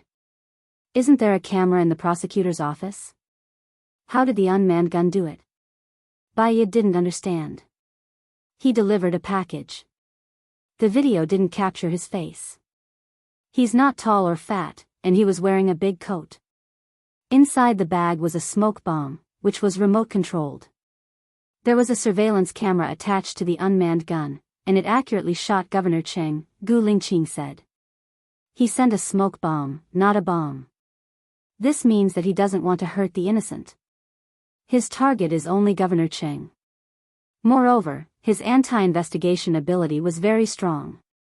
If he did not capture anything, it meant that he might be familiar with the procuratorate and had done some scouting. Also, if it's wireless monitoring, the receiving point shouldn't be too far away, right? Baya analyzed. Gu Lingqing looked at her and chuckled. He tightened his grip on her waist. "Your analysis is the same as mine. Baya, you're very smart. So don't say that you're not good enough for me in the future. I don't think you're not good enough for me, okay?" His voice rose at the end, soft and gentle, with a hint of charm. Baya's hard heart softened a little. She looked back at him. There's no shortage of smart people in this world. There's a shortage of loyal people. Why don't you give me a child? Gu Lingqing said helplessly, but his eyes were sincere. Baya's eyes dimmed, as if they were covered with a layer of mist. I don't want to use a child to tie you up. I want to use a child to tie you up, Gu Lingqing said in a deep voice. Baya looked at Gu Lingqing fixedly. You break up with me so often, and after a few days, you take it hard again. The reason is so strange that it's that you're not good enough for me. Why am I so worried about you? Gu Lingqing said softly. He lowered his head and kissed her on the lips. Baya actually understood. That was because she did not trust him, and she did not have confidence in herself. Let's get back to business. Do you have a direction? Baya changed the topic. Gu Lingqing looked at her helplessly. Why did he feel that she was very likely to fly away? Yes, but I still have some questions that I don't understand. Looking at the clues on the surface, that person is seeking revenge. However, it was clear that Governor Cheng had gone in. Why did he make a move at this time? Either someone was afraid that Governor Cheng would reveal the secret, so he made a move at this time, or something triggered that person's action, Baya thought. So, Chang Hao showed me the video of Governor Cheng's confession after he went in. There was a shocking incident. Gu Lingqing became serious. What shocking incident? Baya asked. Have you heard of the case of 30 families in Tangxian village and 108 residents disappearing overnight? Gu Lingqing asked. I've heard of it. This was 5 years ago. At that time, it was a hot topic, but the police couldn't find any problems, so it was left unsettled. Governor Cheng was the mayor of this city at that time. He said that at that time, the villagers in this village got sick with some unknown disease and committed mass suicide. He felt that this matter would cause social unrest, so he ordered everyone to be buried. However, the mysterious thing was that someone used the public opinion of the villagers to give him 100 bars of gold. Each piece of gold weighs 500 grams. According to the current market price, it's worth 15.5 million, Gu Lingqing explained. Could this be Governor Cheng's quibble for embezzling 100 gold bars? Baya asked. The origin of these 100 gold bars can't be found. Because the incident was too strange, the staff of the Inspection Bureau accidentally revealed this matter. It happened to be heard by reporters, and this matter was exposed on the internet. So you suspect that the murderer is related to the Tangxian village incident. I will set off for Tangxian village tomorrow. Because it is an informal investigation, it will be more secretive. Wait for me to come back. Gu Lingqing gently rubbed her face. Seeing that Baya did not refuse, he raised the corner of his mouth slightly. When I investigate clearly and catch the murderer, I can marry you. Huh? My parents promised that as long as I find the murderer, they won't object to us being together, Gu Lingqing said softly. He said it very sincerely. Sincerely. She was immersed in his eyes. She was quite touched by Gu Lingqing's efforts for her. Although, she still had her guard up and vigilance. I'll go with you. I still have my annual leave that hasn't been used up. If I apply for another day of personal leave, I will have 8 days. Baya made up her mind. He was really worried about leaving her alone. What if Su Jiran pestered her again? It was good to go with him. At least he could protect her. He turned over and pressed her under him. I'll tell the hospital, and we'll go together. Okay, Baya responded. He closed his eyes and kissed her lips. Baya opened her mouth and let him in. She also closed her eyes and climbed to a new peak together.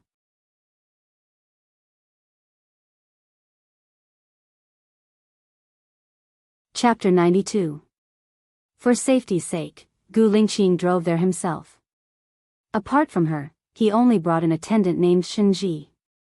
Tangxian village was much further away than Baya had imagined. Gu Lingqing did not let her drive. He only asked her to sleep in the back. 12 hours after he and Shenji took turns driving, they entered a mountain road, and the car could not go in at all. There was no information on the GPS, and there was no signal on the phone. Gu Lingqing stopped the car. He frowned as he looked at the endless mountain range around him. Didn't they say that all the roads are open? Is Governor Cheng a fake municipal government? Gu Lingqing was furious. Shenji lowered his head and did not say anything. Baya got out of the car and walked to Gu Lingqing's side. She held Gu Lingqing's hand. This is a common phenomenon. A year ago, our hospital organized a physical examination for impoverished areas. They said that there were roads, but after we went there, not only were there no roads, but there was also no electricity. When Gu Lingqing heard Baya's gentle voice, his temper that was about to explode was slightly appeased.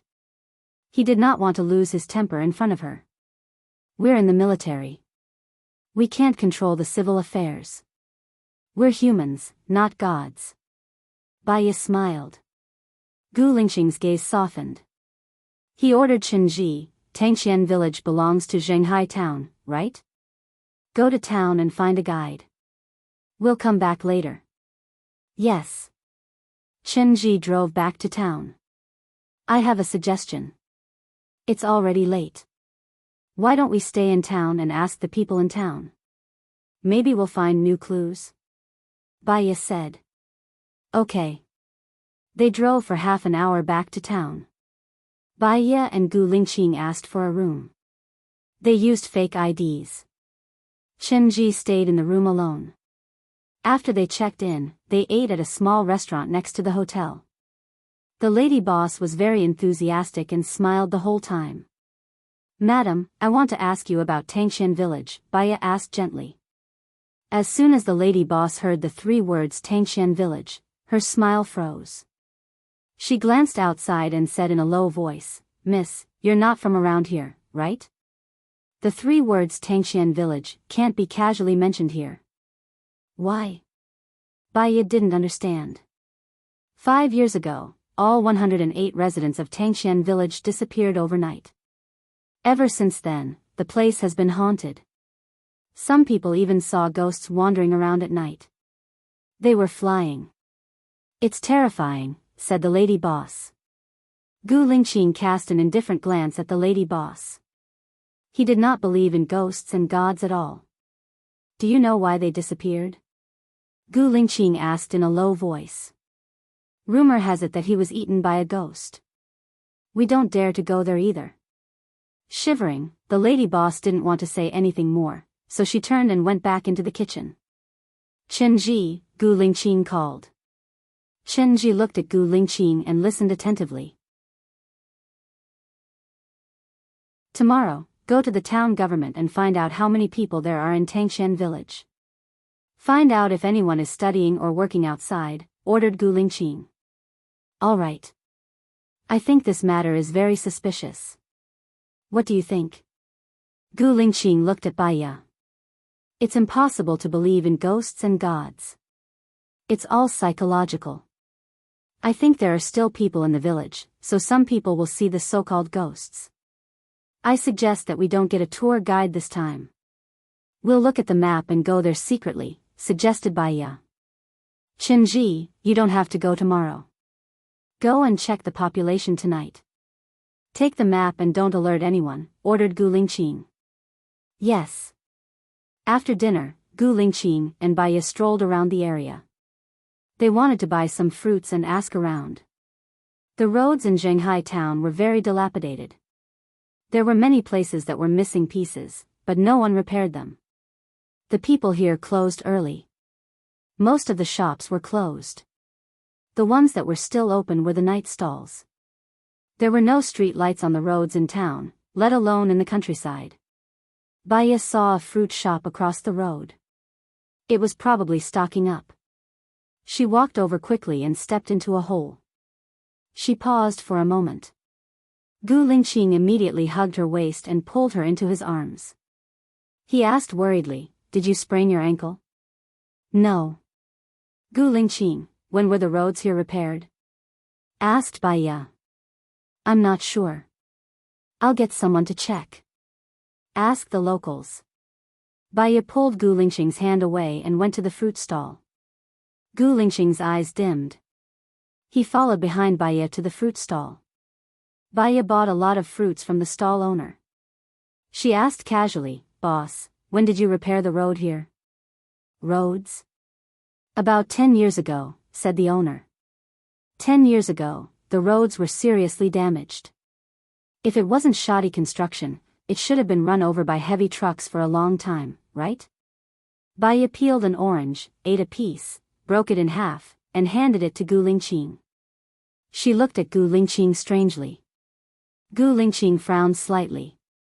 He hated eating oranges because they were sour. However, it was Baiya who gave it to him. He broke off a piece and threw it into his mouth. He chewed it for a while and swallowed it.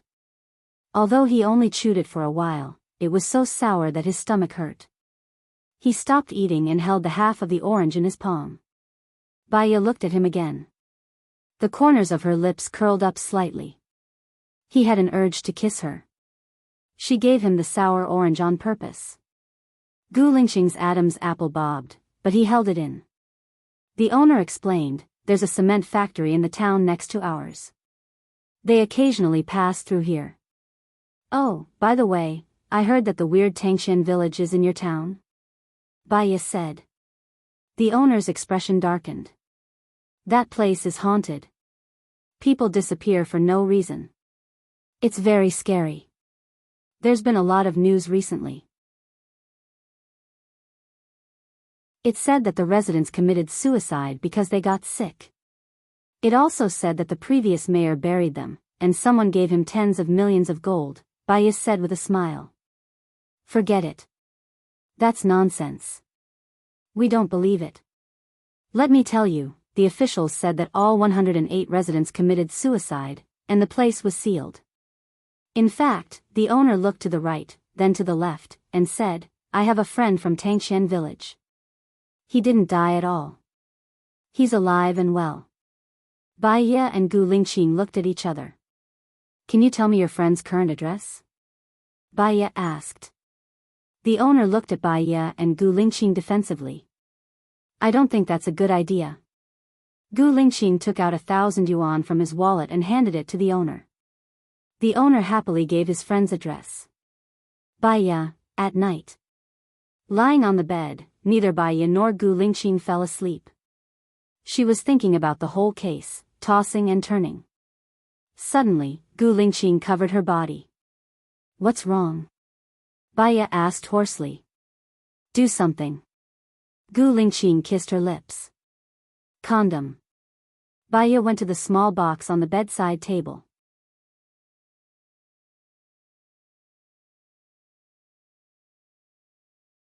Chapter 93.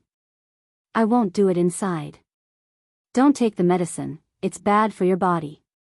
If I do, I'll marry you anyway and we'll have a baby, Gu Lingqing said with certainty as he kissed her again and again. Bai Ye was very guarded against this. "Then we'll have another baby after we get married." "Okay."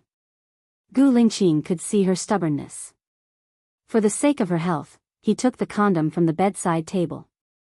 Bai Ye was quite touched by his thoughtfulness. Hence, she was very emotional.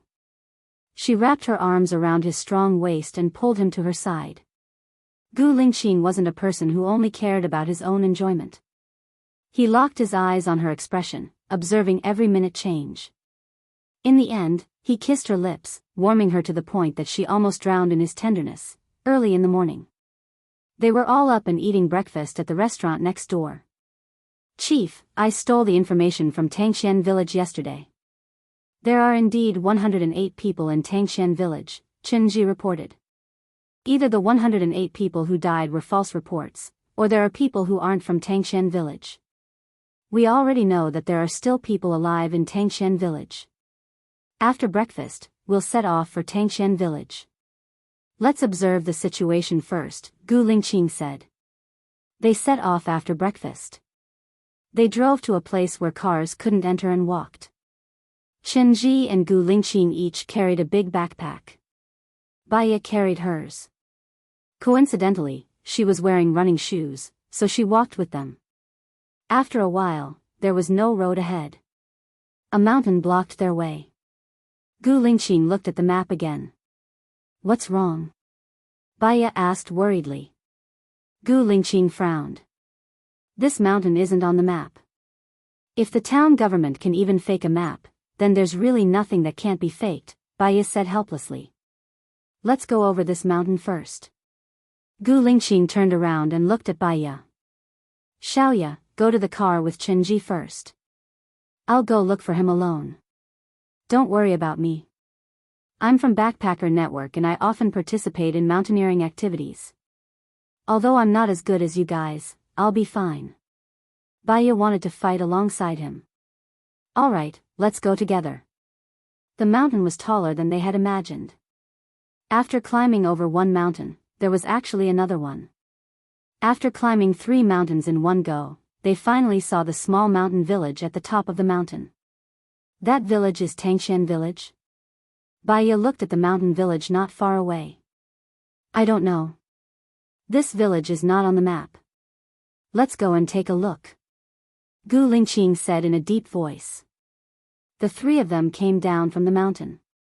This mountain village is really isolated from the rest of the world. People can't come in, and it's very difficult for people in the mountains to go out. If there's really a virus here, it won't spread outside. Bai Ye looked around and said. Gu Lingqing stepped on a wooden plank which had begun to rot. Vaguely, the 3 words, Tangshan village, could be seen on the broken wooden plank. "We found it." Gu Lingqing looked around. Because no one had worked for a long time, the place that used to be a field was covered with weeds. Even the corners of the houses were covered with weeds. The whole mountain village was eerily quiet. I really can't see any signs of human habitation in this village. Where are the 108 villagers buried? Chenji asked suspiciously. Baya pointed to the direction of the foot of the mountain. Chenji looked in the direction that Baya was pointing. They didn't have individual graves. Maybe they dug a big pit and poured gasoline over it. All 108 people were buried together. They didn't even have a tombstone, Baya explained sadly. How do you know that they were buried at the foot of the mountain? Do you know feng shui? Chenji asked in puzzlement. I don't, but my mother likes these things. She would let me read the book of changes to her. This place is surrounded by mountains, and the village is located in the east. The 108 villagers committed mass suicide. The people who dealt with the bodies wouldn't deliberately choose their own graves. They would follow the principle of proximity. However, they were worried that the resentment of the 108 villagers wouldn't dissipate after their deaths. So, the place where they were buried wouldn't be too ridiculous. It faces the south, with the back of the mountain and the water. Baya pointed to a lake. The graves should be there. The north side is against the mountain, and the south side is facing the lake. Chenji felt a chill down his spine. Creak. He shivered and watched Gu Lingqing walk into a house. Chief, you should inform us when you open the door. It's too scary. Chenji followed Gu Lingqing in. The musty smell that no one had lived in for a long time assaulted their faces. It brought with it an eerie and terrifying feeling. Baya looked at the table. There was a pot of tea and a few teacups on the table. One of the teacups was filled with water. Chenji's pupils dilated because he was afraid. He pointed to the cup on the table and said, "How can there be water in such a small cup? This little water will dry up in a week." Ghost. Baya remembered the story of the ghost ship. There were many ships floating on the sea. The hulls looked broken and worn, as if the ships had been floating for hundreds of years. However, when the sailors boarded the ship, they found the coffee that had just been poured. The coffee was steaming. They said that the ghosts of the sailors were here. Everyone said that this was a ghost ship. This village exuded the aura of ghosts. Gu Lingqing opened the lid of the kettle and found water in it. Chenji, go to the kitchen and see if there's any food. Gu Lingqing ordered. He and Baya walked into the bedroom. There was a quilt on the bed. The quilt was folded neatly like a piece of tofu. Gu Lingqing found a strand of long hair on the pillow. Chenji rushed in with an ashen face and said, "There's food in the kitchen. Plain porridge. There's rice in the rice jar. There's a ghost." Chenji, calm down. It's not a ghost. Someone lives here, and it's a woman. Gu Lingqing analyzed calmly. I think that's why people said they saw ghosts here. Baya agreed with Gu Lingqing's view. How can you tell if it's a person? Or if it's really a ghost? This place is so desolate, who would want to live here? Chenji said anxiously. This place hasn't been developed. The road is still muddy. Besides, no one comes here, so the footprints on the ground are very clear. If it's a ghost, it shouldn't have feet. After Gu Lingqing's analysis, Chenji really found many small footprints on the ground. Chenji, go to the grave and see if there are any clues. Be careful. Gu Lingqing said. Yes. Chenji went to the other side of the lake with a pale face. He was a special forces soldier. He couldn't say that he didn't dare. Gu Lingqing and Baya were checking in the room. Suddenly, a sharp light flashed in Gu Lingqing's eyes. He opened the window alertly. A woman flashed by. Gu Lingqing's pupils dilated. Shock and sharpness flashed in his eyes. Without thinking, he jumped out of the window. Baya ran to the window and saw that Gu Lingqing had disappeared from her sight.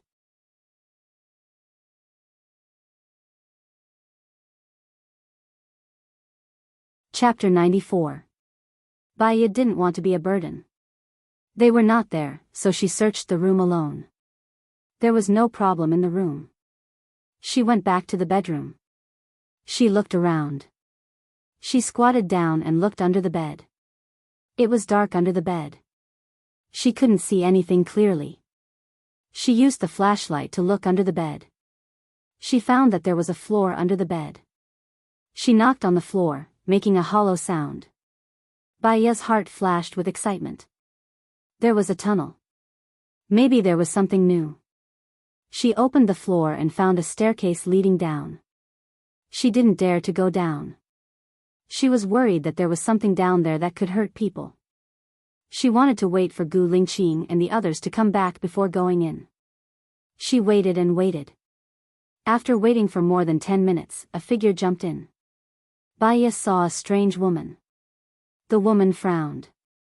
She looked at Baya, then looked at the hole and ordered, "Go in." Baya didn't want to go in. The woman took out a gun. "I don't want to hurt you, but if the gun goes off, don't blame me." Baya looked at the gun. She could only go in.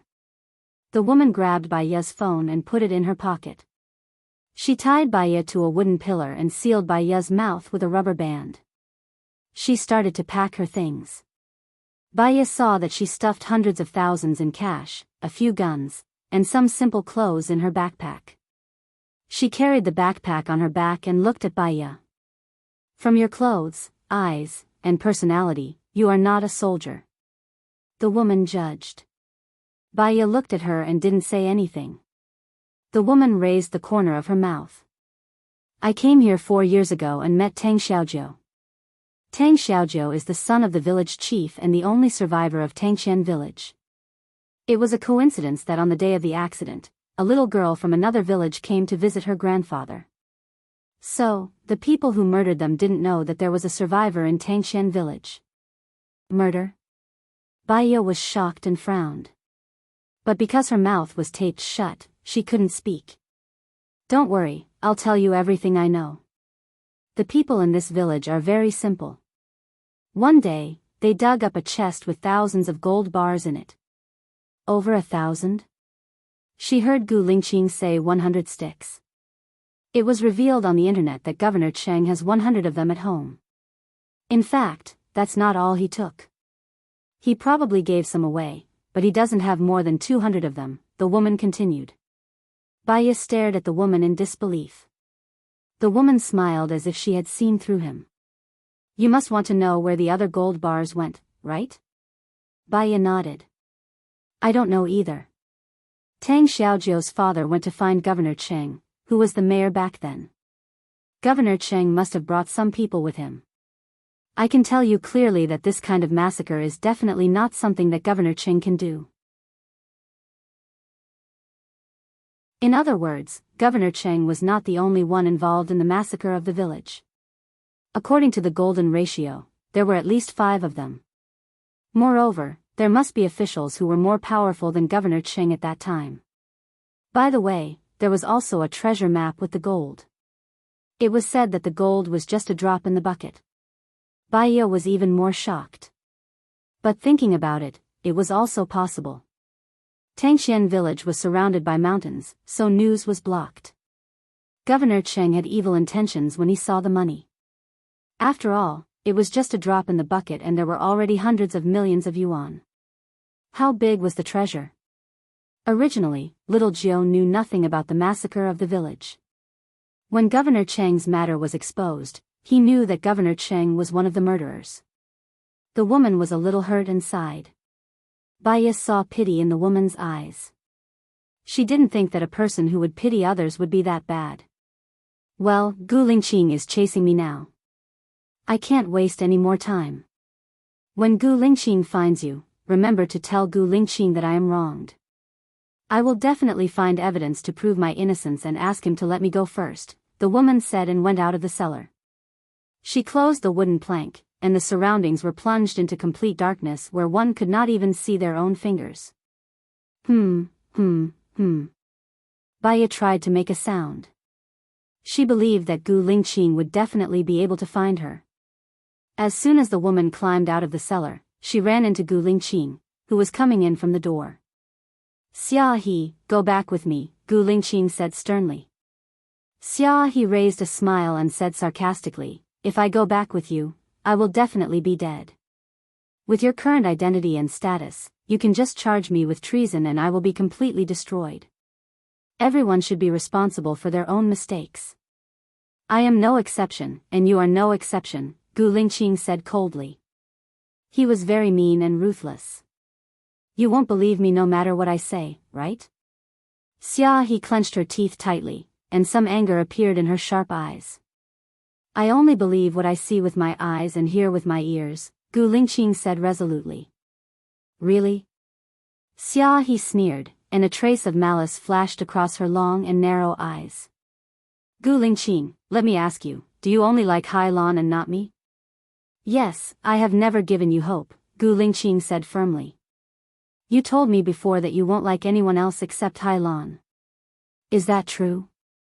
Xia He asked sharply. She threw the phone to Gu Lingqing. Seeing that it was Bai Ya's phone, Gu Lingqing's heart tightened. "What did you do to Bai Ya?" "That girl is quite pretty. She is clean, fair, and tender. She does look a little like Hai Lan. Do you like her?" Xia He asked. The corners of her mouth curled up, and there was a murderous teasing look in her eyes. Bai Ya stared at the darkness, although she couldn't see anything. She was also waiting for Gu Lingqing's answer. She could tell from their conversation that Gu Lingqing loved the girl named Hai Lan very much.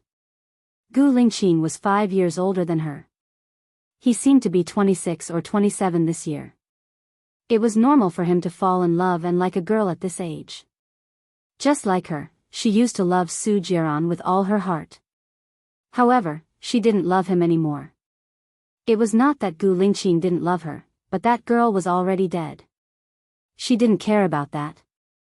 After all, it was all over. Her past was even dirtier and more unbearable. She wasn't a perfect person, so she shouldn't expect others to be perfect. She didn't care what Gu Lingqing did in the past or how he treated other women. She only wanted him to treat her well now, and he only liked her now. "Xia He, you have already killed Hai Lan. Why do you hurt the innocent?" Gu Lingqing said harshly. He stared at Xia He sharply, as if he wanted to cut Xia He into pieces. Bai Ya's heart skipped a beat. Was he unwilling to admit it to others? Or was he worried that the woman named Xia He would hurt her, so he didn't say it on purpose?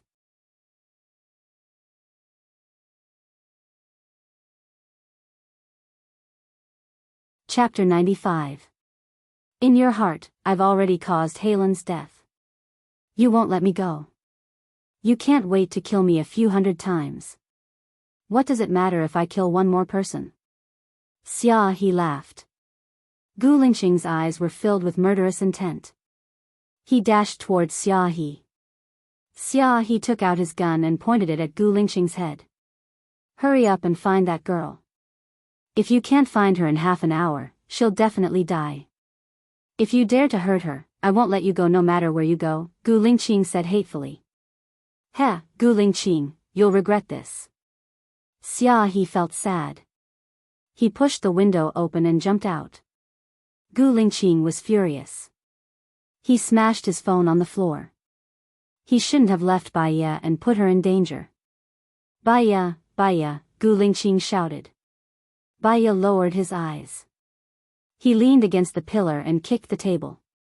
The enamel cup on the table fell with a clatter. Gu Lingqing heard the sound. He laid on the floor and listened. "Xiaoya, can you hear me?" Bai Ya kicked the table again. Gu Lingqing quickly knocked on the floor. He found the floor under the bed. He lifted it. He jumped in. He turned on the flashlight on his phone. He saw Bai Ya. He quickly untied Bai Ya and removed the tape. "I'm sorry, Xiaoya. I shouldn't have left you alone. It's okay. I understand. Let's go up first," Bai Ya said gently. She was extraordinarily calm. In the past, she had never been afraid when she faced 3 vicious criminals. Now, she was just tied up. Once they were upstairs, Bai Ya said in a low voice, "Gu Lingqing, I know who the murderer is. Xiaohe? Doesn't look like it, Gu Lingqing said. Tang Xiaozhou, the only survivor from Tangqian village. The villagers dug up 1,000 gold bars in total. Governor Qing didn't take all of them. There were still others. The people in the village didn't die of disease, they were slaughtered. Tang Xiaozhou was the village head's son. He was the one who wanted revenge. I suspect that Tang Xiaozhou is the one drinking with the fruit store owner, Baiya guessed. Did Xiaohe tell you? Gu Lingqing's attitude was flat. Xiaohe told me to tell you that she was wronged. She is now looking for evidence to prove her innocence. She told you not to go after her, Baiya expressed. Do you believe it? If she was looking for evidence, why would she hide in a place like this? I didn't wrongly accuse her. I was the one who planned the plan back then. She and Hai Lan knew about it. In the end, our plan was exposed. Xiaohe's whereabouts were unknown and Hai Lan was burned to death. If she didn't say it, did I? Did I say it? Gu Lingqing said coldly. He stood up and turned his face away. Baiya could see that he was trying his best to adjust his emotions. Could it be that you reported it to your superiors and someone heard it? Baiya felt that what Xiaohe said was true. It was a woman's intuition. No superiors. It's just the three of us. I don't want to talk about this anymore. That's it, Gu Lingqing said decisively and walked out of the room. Qinji walked over and reported, Chief, we saw the graves by the lake. It's just like what we analyzed before. They were all buried together. But the strange thing is that someone was paying respects to them. There were apples, bananas, pears, and so on. They were all fresh. They should have come to pay their respects in the morning. That's the blind date that Tang Xiaozhou killed Governor Cheng. He went to pay his respects, Baiya said softly. Go back, Gu Lingqing said coldly. Looking at his cold back, Baiya's heart felt heavy, and she didn't feel very comfortable. Do you want to arrest Tang Xiaozhou? Baiya asked. A life for a life. If he did something wrong, he should be punished accordingly. Gu Lingqing looked ahead sharply. What about the truth? Do you want to make it public or hide it? Baiya asked. Gu Lingqing did not say anything. According to his understanding of the relevant departments, they would hide it 99% of the time. Firstly, they were worried that it would cause a negative impact on society. Secondly, it would cause pressure on the relevant departments. Thirdly, it would be too bloody. It would make people's hair stand on end. It would also cause an international sensation. Fourthly, they were afraid that it would alert the enemy. Baiya saw that Gu Lingqing did not answer her. She was a little annoyed. I think Xiaohe is innocent. If Xiaohe is really the informant, she doesn't have to live such a miserable life. She can live a carefree life abroad. Besides, Tang Xiaozhou is just the son of a villager. He has no culture, no knowledge, and he doesn't know anything about explosives and guns. I have reason to believe that it was Xiaohe who taught him. From Tang Xiaozhou not hurting the innocent, from Xiaohe not hurting the innocent, and from Xiaohe's justice, I don't think she is lying. Baiya analyzed. Enough. You are not a soldier, nor are you a policeman. You can't represent the government. I said, don't mention this again. Gu Lingqing raised his voice. Baiya did not ignore the disgust and annoyance that flashed through his eyes. She fell silent and lowered her eyes. If he did not want to listen to what she said, no matter how reasonable her words were, he would not believe her. Why did she have to say more and embarrass herself? Baiya did not say anything else and continued to climb the mountain alone. After Gu Lingqing vented his anger, he regretted it. He was in a bad mood. He should not have faced Baiya. Baiya was not his soldier. She was not his soldier. She was not someone he could vent his anger on. I'm sorry. Gu Lingqing apologized. Baiya twitched the corner of his mouth and ignored him. He quickly climbed up alone and would never be a burden to others. When they returned to the car, it was already 4 in the afternoon. No one had eaten lunch. Baya turned his face away and looked out of the window.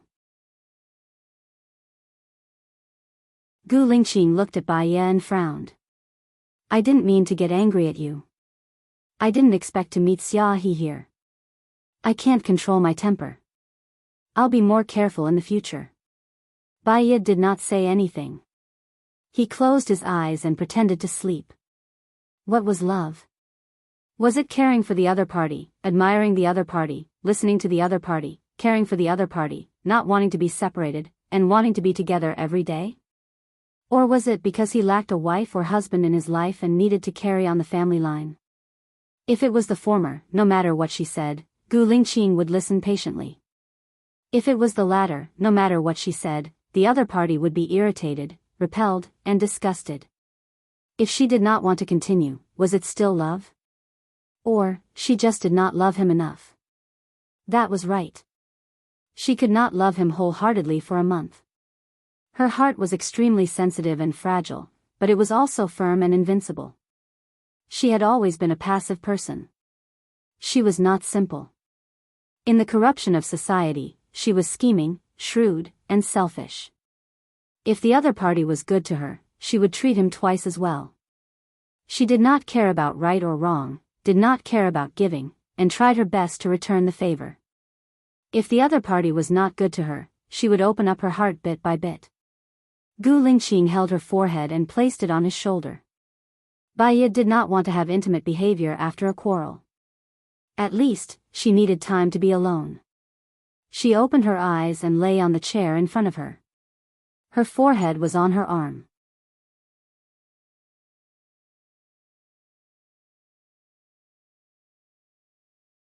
Chapter 96. Baya really fell asleep while lying on the bed. Gu Lingqing felt uncomfortable seeing her sleeping like this. He put his arm around her shoulders and let her sleep on his lap. He was afraid that she would fall, so he hugged her the whole way. Chenji stole a glance at the bureau chief. It was the first time he saw the bureau chief treat someone so gently, and it was a woman. Gu Lingqing looked at Baya with pity. For the past 2 days, she had been running around with them, giving them ideas, thinking of solutions, climbing mountains, and taking risks. She didn't complain at all, and even walked in front, not dragging them down. He should have controlled his temper. His temper was a sharp sword, and it only hurt the people around him. His soldiers had to bear his anger, but she didn't have to. The car stopped. Baya opened her eyes and looked into Gu Lingqing's eyes. She sat up calmly and looked out of the window. Have we arrived at the hotel? Let's eat first. Chenji and I will go find the person from Tangxian village who is still alive. You can rest in the hotel. Gu Lingqing deliberately softened his tone. No need. When can we eat? Let's do our work first. If Xia He informed Tang Xiaojiu, maybe Tang Xiaojiu has already escaped. He is the key to solving the case, Baya suggested. Gu Lingqing nodded at Chenji and sent Tang Xiaojiu's address to Chenji.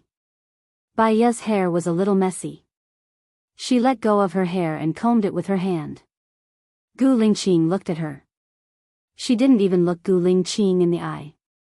She was quiet and elegant, with a sense of noble alienation. Xiaoya, Gu Lingqing shouted. Baya looked at him. I'm sorry for losing my temper with you before, Gu Lingqing apologized. Baya paused. He was proud and cold, but he actually apologized to her. It was not easy for ordinary people to apologize, but it was even more difficult for him. She was quite touched. It is normal to argue because of different opinions and ideas. She felt terrible at the time, but when she calmed down and thought about it, it was nothing. As long as it wasn't a betrayal, as long as it didn't cross her bottom line. Humans, without emotions and temper, were not humans. She didn't have a good temper, so she shouldn't ask others for help. I'm also in the wrong. I shouldn't have commented on things that I don't understand. Baya also apologized.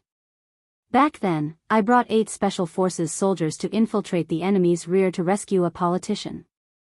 There was a traitor in the group, and they all died under the enemy's gunfire. In the end, only I survived, and he disappeared at the most crucial moment. There's a lot of evidence to prove that she's the mole. I've been chasing after her for the past few years. These dead brothers are a threshold that I can't cross. So, when I see Xia, I get excited and lose my mind, Gu Lingqing explained. Baya nodded. Gu Lingqing held her hand. But, you're right. If she's the mole, why didn't she return to the team after completing the mission? Why did she hide in the sparsely populated Tangxian village? I'll do my best to investigate. I'm just talking nonsense. You know what to do in the military. Baya's tone softened. Are you still angry with me? Gu Lingqing asked, looking at her worriedly. Baya shook her head. I'm a little emotional. Since it's emotional, I'll be fine after a while. In the future, if I don't do well, just tell me directly. Don't give me the Cold War anymore. You'll feel uncomfortable. He pulled her into his arms. Baya leaned on him and looked out of the window.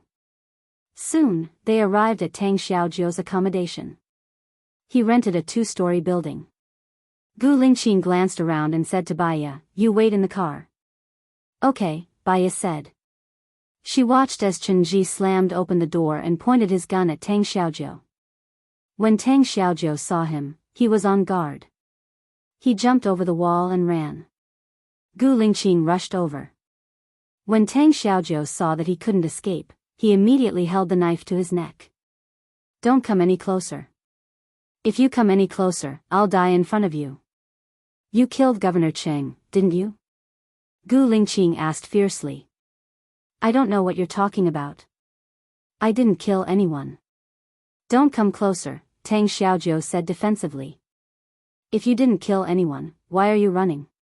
"If you didn't kill anyone, we'll let you go," Gu Lingqing said in a low voice. "I won't go with you. I'd rather die than go with you." Tang Xiaojiu touched his neck. "If you die, who's going to avenge the 107 villagers?" Baya said. Tang Xiaojiu paused. He looked at Baya and frowned. Baya stood next to Gu Lingqing. He didn't go near him. He looked straight at Tang Xiaojiu. "Didn't you and Xia analyze it? Governor Cheng won't be the only one who massacred the village. There are at least 5 people. If you die, they'll go after the 107 villagers.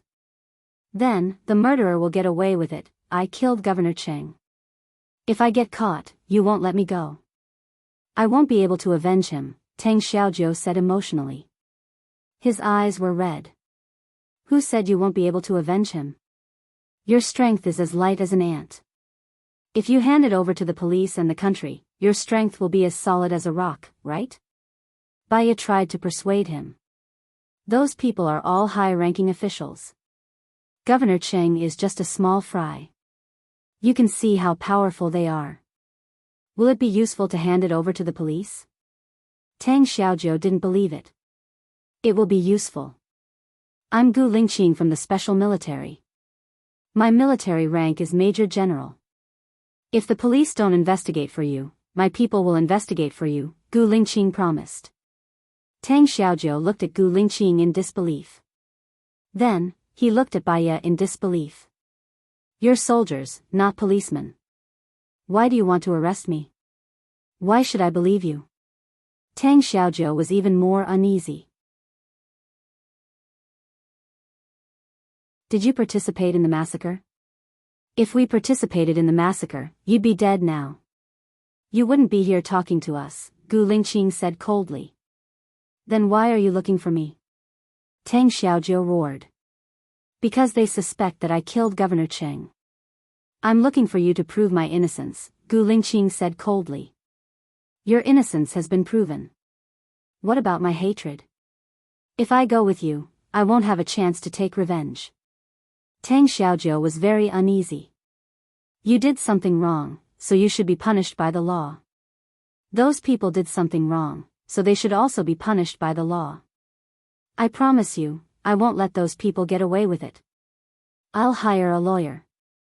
I won't let you carry out the death penalty. I'll let you wait for the day when the truth comes out. Your villagers can rest in peace, Gu Lingqing promised righteously. Tang Xiaojiu looked at Bai Ye. You've spent 5 years investigating this matter. What have you found? If Governor Qing hadn't been arrested and exposed this matter, you wouldn't even know Governor Qing. How many years do you think it'll take you to find the others?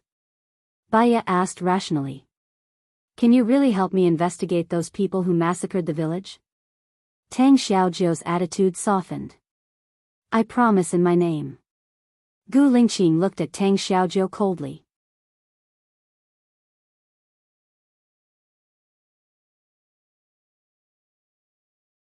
Chapter 97. Fine, I'll go with you, but I won't confess. You won't be able to find any evidence to prove my guilt anyway. I'll confess after you find the murderer. Tang Xiaojiu put down the knife. Gu Lingqing walked towards Tang Xiaojiu. Chen Ji saw a flash of light and said alertly, "Be careful, there's a sniper rifle." Bai Ye's first reaction was that someone might have found Tang Xiaojiu and wanted to kill him. She couldn't let anything happen to Tang Xiaojiu. She jumped on a rock and stood in front of Tang Xiaojiu. Gu Lingqing turned around and pounced on Bai Ye. With a thud, Bai Ye looked at Gu Lingqing. Are you okay? Gu Lingqing asked worriedly. Bai Ye looked at Gu Lingqing with a burning gaze. When a person is in danger, their first reaction is the subconscious reaction in their heart. Gu Lingqing actually saved her. Did this prove that in his heart, she was the first? I'm fine. Where's Tang Xiaojiu? Bai Ye looked at Tang Xiaojiu. Tang Xiaojiu was shot in the forehead and had already fallen to the ground. Tang Xiaojiu. Bai Ye ran towards Tang Xiaojiu. Tang Xiaojiu's face was covered in blood. His eyes were wide open and he still had his last breath. Bai Ye was worried. She pressed on Tang Xiaojiu's forehead. Send him to the hospital. Gu Lingqing, hurry up and make a call. Prepare for intracranial surgery. Maybe he can be saved. Chen Ji, chase them. Gu Lingqing ordered. He made a call. Chen Ji quickly chased in the direction of the sniper rifle. Bai Ye saw that there was no way to save Tang Xiaojiu. Her eyes turned red. Who are these people? Why did they kill Tang Xiaojiu? What is their purpose? Tang Xiaojiu closed his eyes. No, you can't die. Bai Ye pressed on Tang Xiaojiu's chest to save him. Tang Xiaojiu was dead. It was impossible to survive a sniper rifle shot through the head. How could he die? Bai Ye was not calm. Gu Lingqing helped Bai Ye up. Bai Ye looked at Gu Lingqing. Now that Tang Xiaojiu is dead, no one can prove your innocence, right? I have contacted the local police. They should be here soon. Bai Ye, we must calm down now. Gu Lingqing held Bai Ye's shoulder. Bai Ye had to admit that she was unable to calm down after seeing a person die right in front of her. After all, she did not have the mental fortitude of a soldier. He held his head and closed his eyes. Tang Xiaojiu did not have a deep relationship with her, but she could not calm down. Gu Lingqing saw his brothers, comrades, and even his girlfriend die in front of him one by one. She now understood 1,000th of his feelings at that time.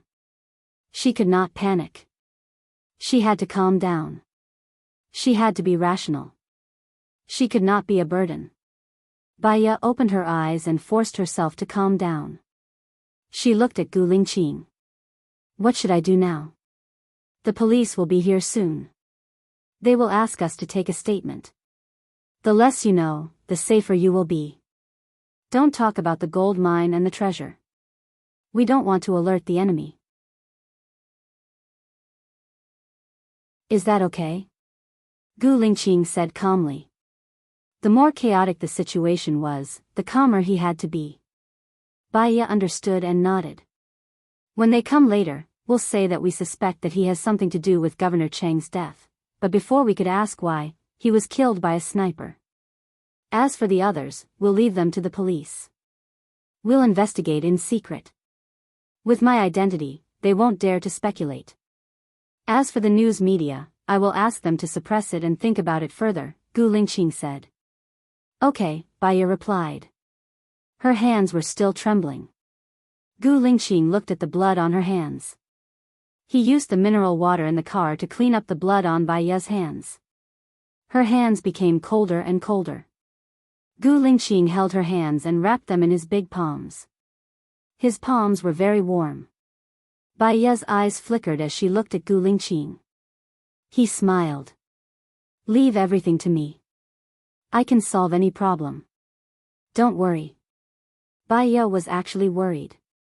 She had a lot of worries. But at least with him by her side, her heart gradually calmed down under his comfort. Chen Ji came back. He lowered his head and reporting to the chief. They escaped. Okay, Gu Lingqing replied. The mayor's police came over. Take care of it, Gu Lingqing ordered.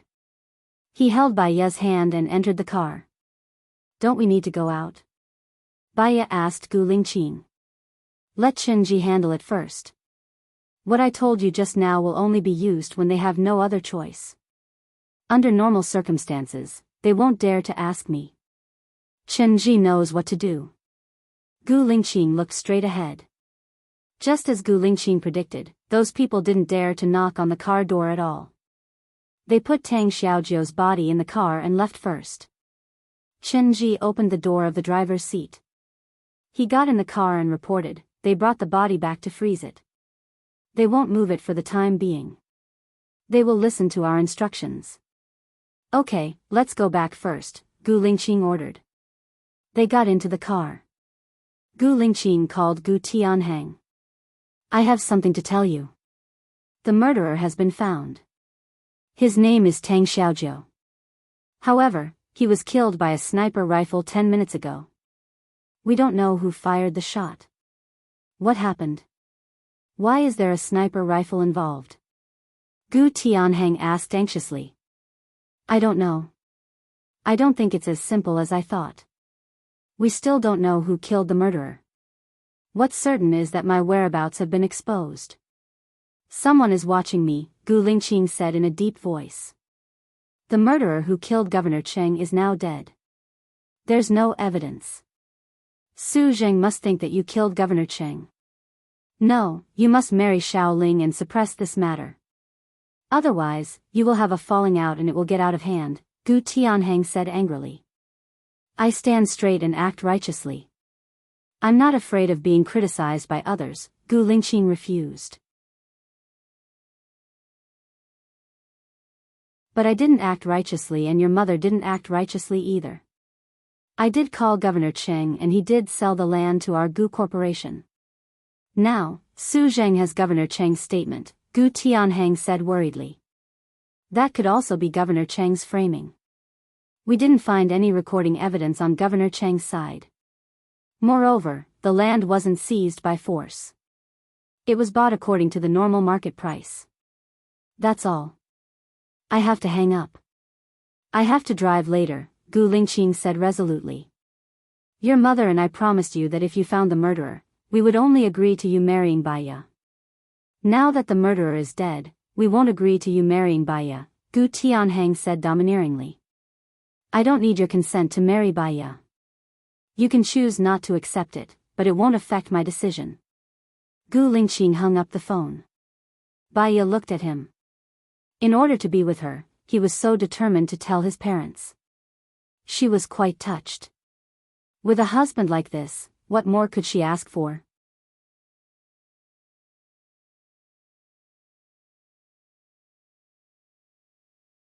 Chapter 98. Xia, he has a political stain. What she said can't be used as evidence in court, Gu Lingqing said to Baiya. Who wants to kill Tang Xiaojiu? Is it related to the gold bar case? Or is there someone who doesn't want you to find the murderer to prove your innocence? Baiya was having a headache thinking about it. She leaned on Gu Lingqing's shoulder. Gu Lingqing didn't say anything. He was confused too. He looked at Baiya and held her hand tightly. Chief, do you want to eat something first? You haven't eaten anything for a day, Chinji suggested. Let's find a place to eat. We can't stay in the hotel anymore. I suspect that someone is following us. Be careful. Let's find a safe place to stay tonight, Gu Lingqing ordered. Yes. Chinji found a restaurant and stopped at the entrance. Baya opened the car door and got out. She looked at the source of the sound. It was a dagger. It seemed to be Tang Xiaojiu's dagger. She picked it up and asked Gu Lingqing in surprise, "Why is Tang Xiaojiu's dagger in the car? He didn't get in our car, right? I remember he was holding it in his hand." Chinji's face was pale. Did he do something and put it in our car? Gu Lingqing glanced at Chinji. Don't talk nonsense. If there are no ghosts in this world, where would ghosts come from? If he has the ability to put the dagger in our car, then what he should do is to kill the person who killed him with the dagger. You're right, but why is it in our car? Chinji was confused. It was getting more and more suspicious. Gu Lingqing looked at Baya and glanced at Baya's pocket. He understood. Xiaoya, when you rushed to Tang Xiaojiu's side, he was still breathing, right? Gu Lingqing asked.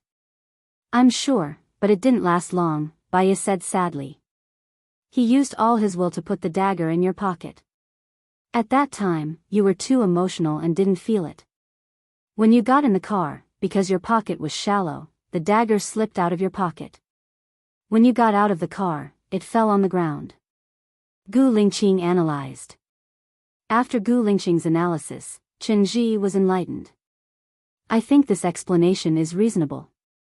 But why would Tang Xiaojiu put a dagger in the chief's wife's pocket? I'm not. Chinji glanced at the chief's expression. Chinji glanced at the bureau chief's expression. Won't that be the case in the future? Gu Lingqing did not deny it. He took the dagger from Baya's hand, observed it, and twisted it. The handle of the dagger was empty. Gu Lingqing fell to the ground and a thumb drive fell on his palm. Baya looked at Gu Lingqing in surprise. Thumb drive? What's in it? Get in the car first, Gu Lingqing said cautiously. They quickly got in the car. Gu Lingqing opened the laptop in the car and inserted the thumb drive.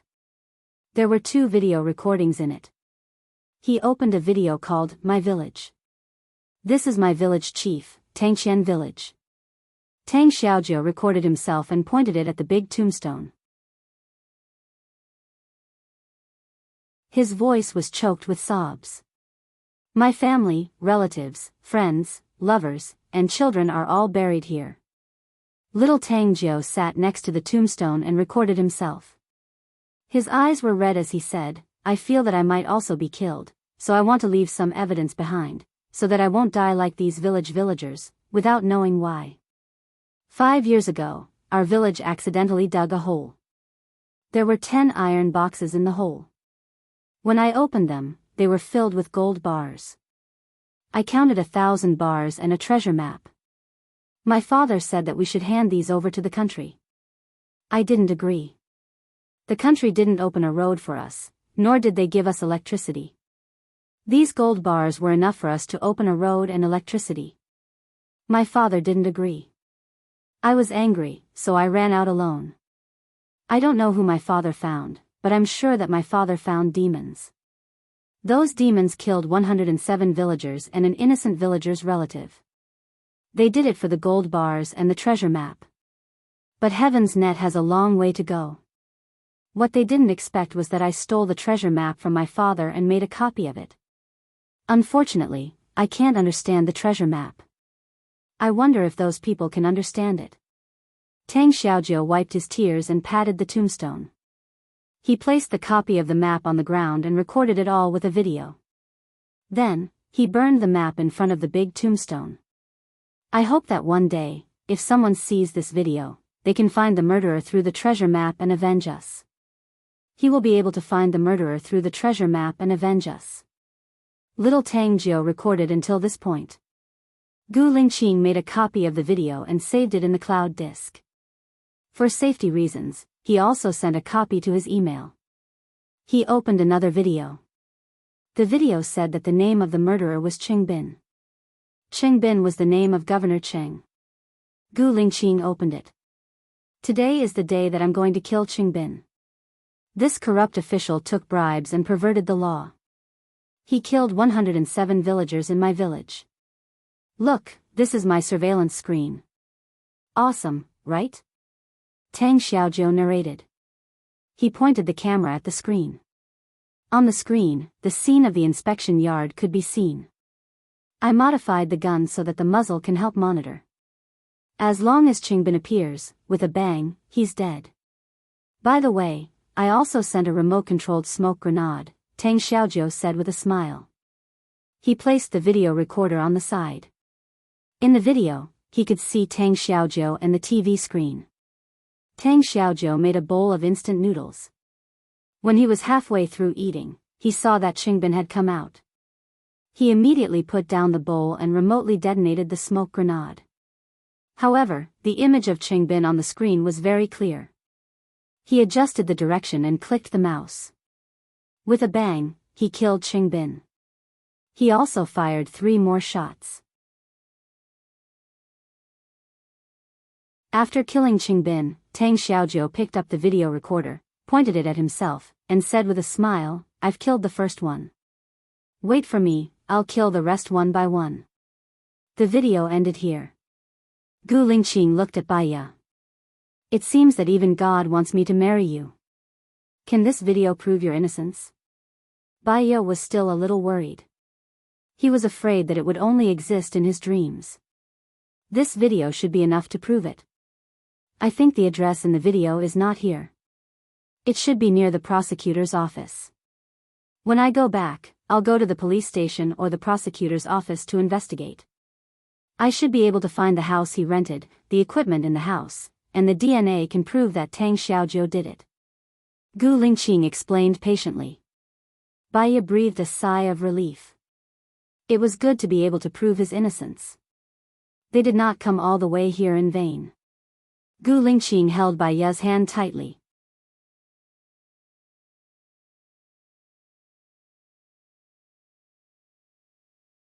Chapter 99.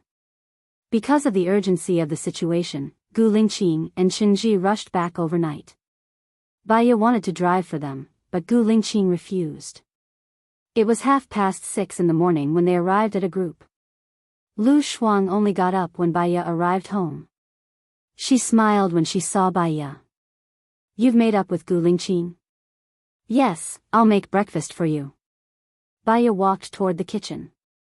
Lu Shuang followed Baiya into the kitchen and asked curiously, "Has the matter of him marrying Su Shaoling been resolved?" "It should have been resolved." "That's great, I knew Gu Lingqing was a man." "Huh, I'm relieved that you two are together." "You don't know, when you two weren't together, I was so worried that a few strands of my hair turned white." Baiya smiled. "Don't just worry about me. What about you? Your father should be the most anxious person. I've already brought the application form from the military and filled it in for you. When I enter the military, I'll face those hot-blooded men every day. Are you still afraid that I won't be able to get married?" "I have to choose someone I like," Lu Shuang said optimistically. "That's good too. That man named Shen Ian didn't pester you, right?" Baiya asked worriedly. "Him? He probably has already forgotten about me. It's a good thing. I'll just treat it as if I was bitten by a dog.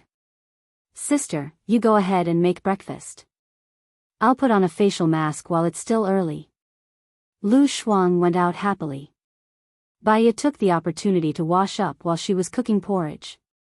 When she came out, the porridge was ready and Lu Shuang had put on a facial mask. "Are you still working today?" Lu Shuang asked.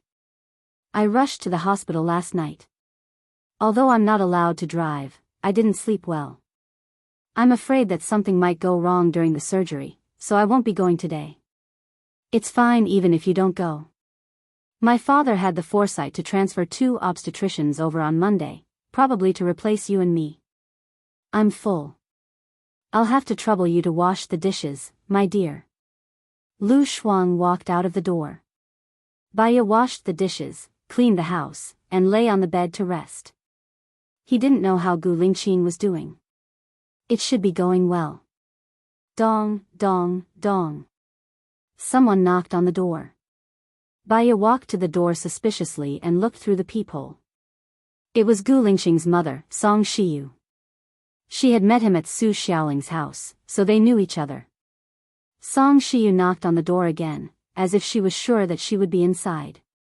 Baya thought that they would meet eventually, so she opened the door and said respectfully, "Hello, Auntie, please come in." Song Shiyu looked around the room and said with a smile, "Although the room is small, you've taken good care of it." Baya poured a cup of tea and placed it on the coffee table in front of Song Shiyu. She sat opposite Song Shiyu. "I picked this tea when I went on a trip with my colleagues this year. I asked the owner of the tea shop to make it. Please try it." Song Shiyu picked up the teacup and took a sip. It's fragrant, and the aftertaste is quite strong. It's sweet and refreshing. It's a good tea. I picked a lot, and I feel more at ease picking it myself. There's about half a caddy of packaged tea. If Auntie doesn't mind, you can drink it often. You have a good eye, Mississippi. The tea leaves are all cores. According to the current market price, it should be no less than 10,000 yuan. How much did you pay when you picked it? Song Shiyu asked casually. It was arranged by the tour group. I think it's 100 yuan a day. You can pick as much as you want. Baya answered truthfully. Miss Bai, you've got a great deal. The owner of the tea house is also going to cry. Song Shiyu smiled and put the teacup on the coffee table. Baya could see that Song Shiyu had a good upbringing. She was elegant and noble, and her words were not harsh. She always had a charming smile on her face, dignified and generous. However, the words that came out of her mouth were sharper than a knife. The other meaning of her words was that she compared Gu Lingqing to tea leaves. It was Gu Lingqing's parents and the whole family who were going to cry. Since the owner of the tea house has received 100 yuan, he should be prepared. Only people who know how to taste tea can taste good tea. People who don't know how to taste tea cannot taste good tea. Even if there are 100,000 yuan of tea leaves, they can't taste good or bad, right? Baya said in a humble manner. Indeed, many people don't know how to taste tea leaves, but it's different for people. My Lingqing was outstanding when he was young. He was supposed to be sent to Cambridge, but his father didn't agree. He insisted that he go to the military school and take over his father's position. However, Lingqing was independent and had his own ideas. He graduated from high school at the age of 14 and was admitted to the best university in the country. He finished his postgraduate studies in 4 years and was about to have a meteoric rise in his career. However, he went to join the special forces without telling us. His father was so angry that he almost had a heart attack. It was not that he didn't want to take on dangerous missions, but he was carried back several times.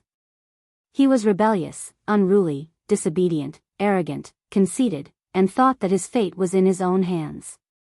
However, what was gratifying was that with his own efforts, he made contributions every time and was soon promoted to major. However, it was also that year that something happened. He went out to carry out a mission with 8 comrades. There was a spy, and all of them were killed. When he came back with the hostages, he was covered in injuries. With his superb willpower, he returned to the army and fainted immediately. He lay in bed for a week before he woke up. His father and I were worried about him. However, he was still stubborn and almost died a few times. His father and I arranged for many people to go in and protect him. In the end, he survived until now and even became the youngest general from a major. What did you see from the path he took in the past? Song Shiyu said earnestly. What I saw is not important. What is important is what are you trying to express? Baya asked directly.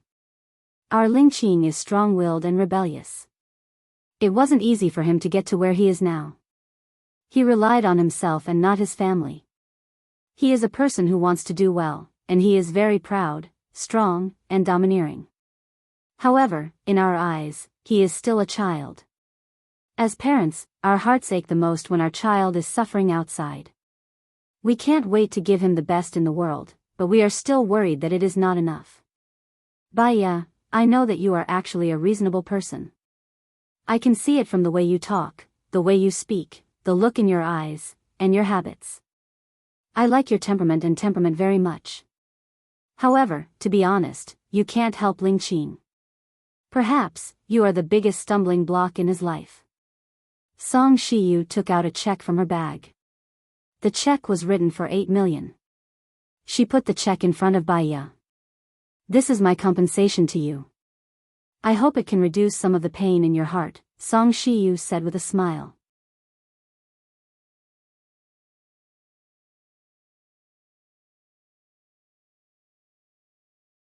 Chapter 100. Song Shiyu felt Baya's fierceness and was slightly surprised. At first, she thought that Baya should be a gentle girl, but she didn't expect her to be so harsh. Her character seemed to be different from what she had imagined. There is something that Lingqing didn't tell you, right? Song Shiyu lowered her eyes and took a sip of tea. What? Baya had a bad feeling in her heart. Lingqing likes you very much. He likes you more than I thought. He is trying his best to protect you from the storm and let you have a warm safe zone. But your safety here, standing aloof from worldly affairs and separated from danger, is supported by his own flesh and blood. Does Miss Bai know about this? Song Shiyu smiled, her eyes misty with heartache. I don't understand. Can you explain it more clearly? Baya frowned. Su Zheng, you have met Su Xiaoling's father. He is now the leader of the Discipline Inspection Department.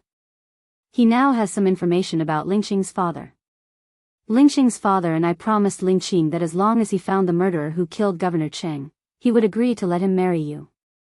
But if he couldn't find the murderer, he must marry Su Xiaoling. When we promised him, we hoped that he couldn't find the murderer, so we deliberately leaked the news about him. Baya stood up anxiously. Because you deliberately leaked the news, Tang Xiaojiu died. Song Shiyu didn't look at Baya. We thought that there should be someone who didn't want Lingqing to find Tang Xiaojiu. They would stop him. We didn't expect that he would kill him. Mrs. Gu is so smart. It's impossible that you didn't think of it, right? Baya said bitterly. She didn't expect that parents would hurt their son like this. I admit that we are selfish, but it is also for Lingqing. Although it was proved that the murderer who killed Governor Cheng was not Tianhang or Lingqing, the deal between Tianhang and Governor Cheng existed. This matter was over, or was it just because of Su Zheng's words? There's something you might not know. Do you remember the day you were taken away by your husband, Su Jiran? Song Shiyu reminded. Baya pursed her lips and said nothing. In order to save you, Lingqing directly found someone to detain Su Jiran. You still don't know Su Jiran's identity. His mother, Xiong Dani, is a member of the cabinet. She is also recognized by the president's wife as the president's woman. This is an open secret in the circle. Su Jiran was the president's man. Lingqing had previously pulled Su Jiran out of office and then detained Su Jiran. These actions were equivalent to directly offending the president.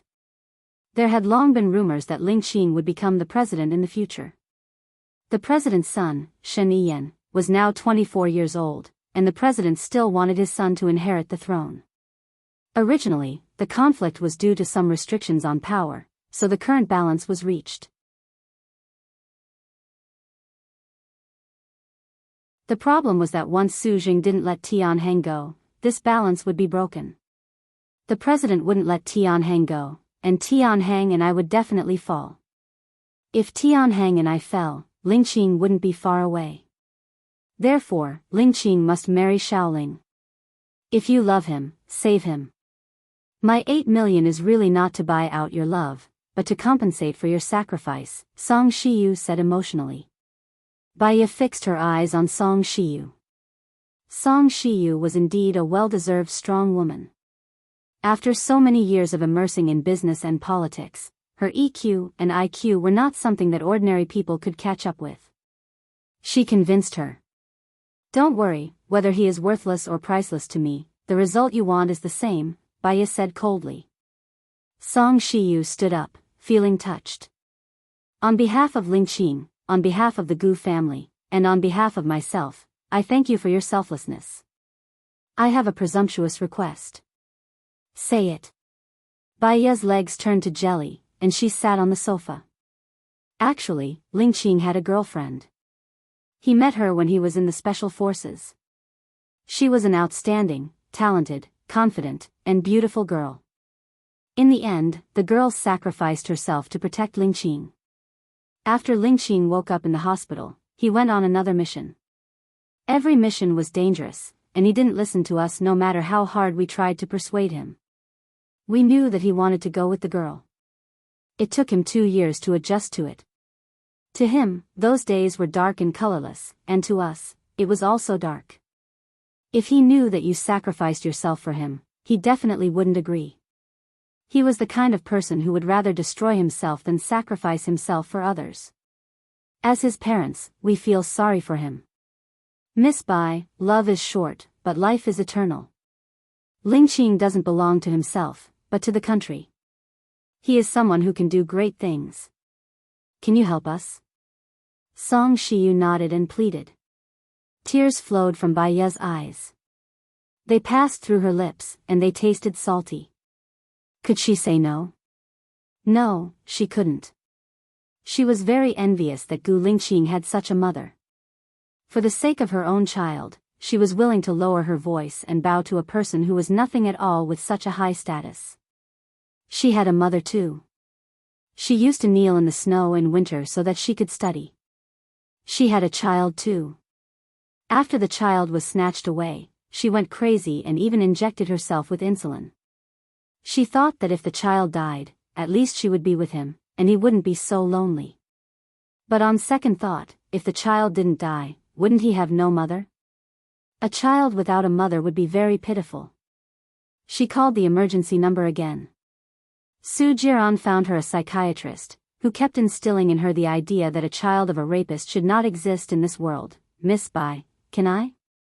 Song Shiyu saw that Baya's state was not quite right.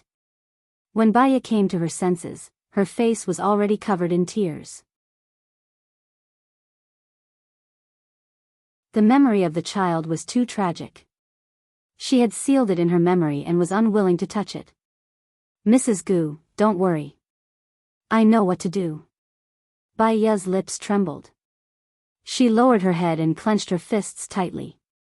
The veins on her neck were popping, and she was trying hard to suppress her emotions that were about to collapse.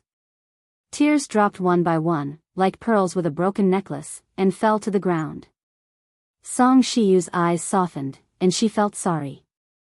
Before she came here, she hated Baya because she was Su Jiran's ex-wife, and she was Su Jiran's ex-wife. A woman who provoked Su Jiran and could still make her son fall head over heels for her. What kind of woman did she have?